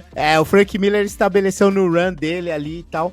Mas depois ele pegou esse grande retcon, ele juntou o que ele tinha feito no run dele, juntou o que o Stan Lee... Se você pegar essa história aqui, principalmente a primeira, a segunda edição ali, ela é muito do que... recontando um remake da história original de criação do Demolidor. Ele muda algumas coisas. Lá quando ele encurralar o arranjador e ele ter um infarto, lá ele já tava com o uniforme, ele já era o Demolidor. Aqui ele era um adolescente lidando ainda com os poderes do uniforme, só vai aparecer aqui na última página. Ele muda a idade do Matt, ele introduz elementos que não tinham antes ali. Então, aqui eu acho que é a essência, até por isso é essencial, eu acho que é a essência do Demolidor, sabe? Tudo que foi feito depois, a partir do Homem Sem Medo, tá tudo aqui, sabe? Tudo seguindo por aqui pelo run do Miller, assim, eu acho que eles estabeleceram o que foi seguido por muito tempo. Não tô dizendo que foi ruim, falar que o run do Bendis, do Brubaker é ruim, quase uma heresia, né, cara? Mas o Demolidor desde os anos 90 até 2006, 2007, Luquinha, do Mark Waid, eu acho. De cabeça agora. O do Mark Waid, acho que é 2011, se eu não me engano, mais ou menos. 2011, isso mesmo, desculpa, é isso mesmo, 2011. Nesses quase 20 anos, assim, Demolidor foi o cara guiado por aqui. Até eu acho que por isso o Lucas fala, você quer ler alguma coisa do Demolidor, você lê isso aqui e pega qualquer coisa, porque é justamente o que segue, sabe? É aquilo lá, a queda, o sofrimento, a culpa, é tudo tratado assim. Só teve uma quebra depois lá no Mark Waid, que mostrou o Demolidor, ainda que depressivo, um Demolidor que tem que lidar com seus problemas, o Demolidor alegre, sabe? Que conseguia ir pra outra vertente do personagem. Foi um run fantástico. Todo mundo devia conhecer, muita gente ouve só falar, inclusive era um dos mitos aí dos quadrinhos e tal, o pessoal nunca tinha lido isso, assim, se bem que muita gente nunca leu muita coisa do Demolidor, né, vamos ser franco, o pessoal fala muito do Demolidor só de boca, só de imagem, só de Netflix, né? Quando muito, assim, a galera leu a fase do Frank Miller e só, né? Quando muito. Sim, ou do Bendis, né? As duas mais citadas, assim, que são muito boas, inclusive. Mas a gente vê que nem do Bendis, às vezes, a pessoa cita, né? Nem tem muito a ver. Não, sabe? Tipo, só cita por citar, tá ligado?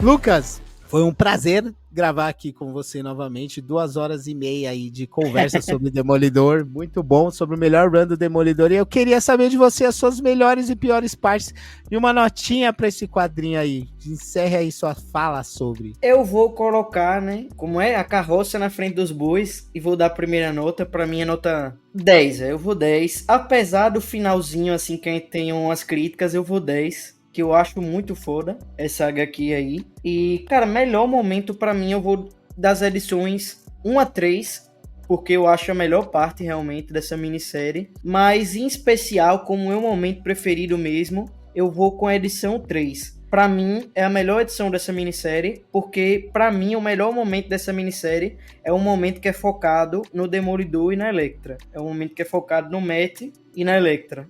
É o que eu mais gosto. Pior parte eu vou do final, eu vou até, em vez da edição final, eu vou até na edição 4, que a edição final é mais interessante, porque tem uns momentos de pancada, de luta que são legais, né? A edição 4 é uma edição mais, como é que eu devo dizer, tem muitas repetições, né? Tem muito aquele negócio atrás da Mickey o tempo todo, e aí o cara faz o pai da Mickey ir para um lugar, depois vai pro outro, vai pro outro, vai pro outro, então... É meio aquele negócio de, tipo, de girar e cair no mesmo lugar, né? O sentido do roteiro de história, né? Nessa quarta edição eu acho mais fraquinha. Show, faz sentido, cara. Concordo com o Lucas, acho que a melhor parte é a interação desde da 2 ali, mas a interação Elektra e Matt Murdock eu acho muito boa mesmo.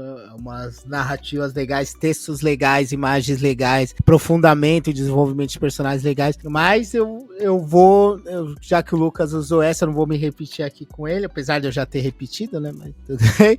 Mas eu gosto, acho que a melhor coisa desse quadrinho, assim, é a união da arte do Romitinha com o Frank Miller, em especial a cena que o Stick e o Matt criança estão correndo pelos telhados, cara. Eu acho que ali ele consegue espelhar, assim, os dois conseguem dá uma representada muito boa, assim, no espírito da HQ, sabe? O moleque que sempre foi contido, ele podendo finalmente se libertar, ganhar a noite, sabe? O cara com deficiência, dois com alguma limitação ali, mostrando que não existe limitação a menos que você coloque, sabe? Puta, eu gosto pra caramba, né? O sentimento de liberdade que o quadrinho dá. E, cara, tem que elogiar o Romitinha, que aqui eu acho que o cara manda muito, muito, muito bem. Não sei onde foi parar esse cara que tava aqui, onde tava no Justiceiro, não sei o que aconteceu com ele, principalmente no Homem-Aranha recente, você vai falar, porra, tá chutando o cara porque tá velho, não sei o que, não gosto dele do Homem-Aranha desde os anos 80, lá desde os anos 90, eu não curto ele, não curto o traço dele Homem-Aranha, mas acho que aqui no Demolidor é o traço essencial, como eu falei no início,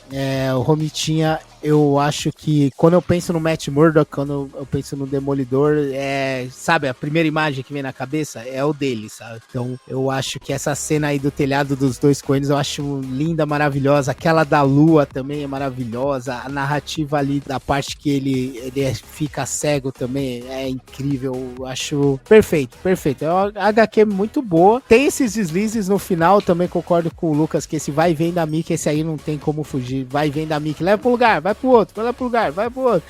É a coisa mais pedante, assim, enche o saco, tanto que a gente falou das outras duas edições em 20 minutos, a gente demorou quase 1h30 nas 3 primeiras, né, compilou as 2 últimas, assim, é isso aí, é o que acontece, porque é aquilo, é correria, massa velho, e tem ainda essa barriguinha aí de leva a Mickey pro lugar, leva pro outro, pra dar mais tempo de ter um pouquinho de massa velho pancada ali, então essa aí é a parte mais fraquinha do quadrinho, não é ruim, mas destoa bem do ritmo que tava levando ali, mais lento, mais de construção, mas como eu falei, não tinha mais pra onde ir. E eu dou um 10 também, cara.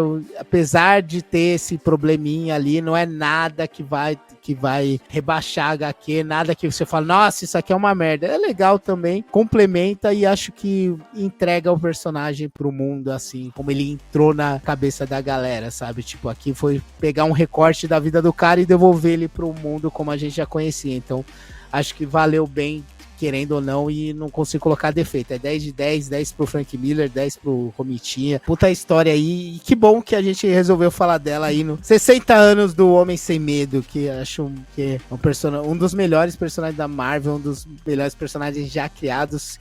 uniforme maravilhoso, assim, todas as versões dele são muito boas. Cara, é o uniforme que eu mais gosto de qualquer super-herói, eu acho muito foda o uniforme Demolidor, velho. É foda, eu acho uma pena, só tem uma ressalva que eu acho uma pena mesmo o nome dele ser Demolidor, eu acho que perde muito do personagem, né? Podia ser demônio, alguma parada assim que remete, que ia ser um pouquinho melhor, ia ter mais relação, porque o nome, que até o próprio nome utilizado lá no original Daredevil tem muito a ver com o personagem, com o uniforme, com as ações, até muito com esse demônio interno que ele tem que conter, tá muito representado nisso. Aqui você vê até que tem essa jogadinha dele, Demolidor, é como os caras me chamavam, então não sei o que, mas acho que perde um pouco do original, uma pena, mas tudo bem, já tá aí há 60 anos com o mesmo nome aqui no Brasil, a gente tá de boa e segue, né? Espero que vocês tenham gostado. E Lucas, últimos recadinhos aí pra gente encerrar esse falatório sobre o Homem Sem Medo.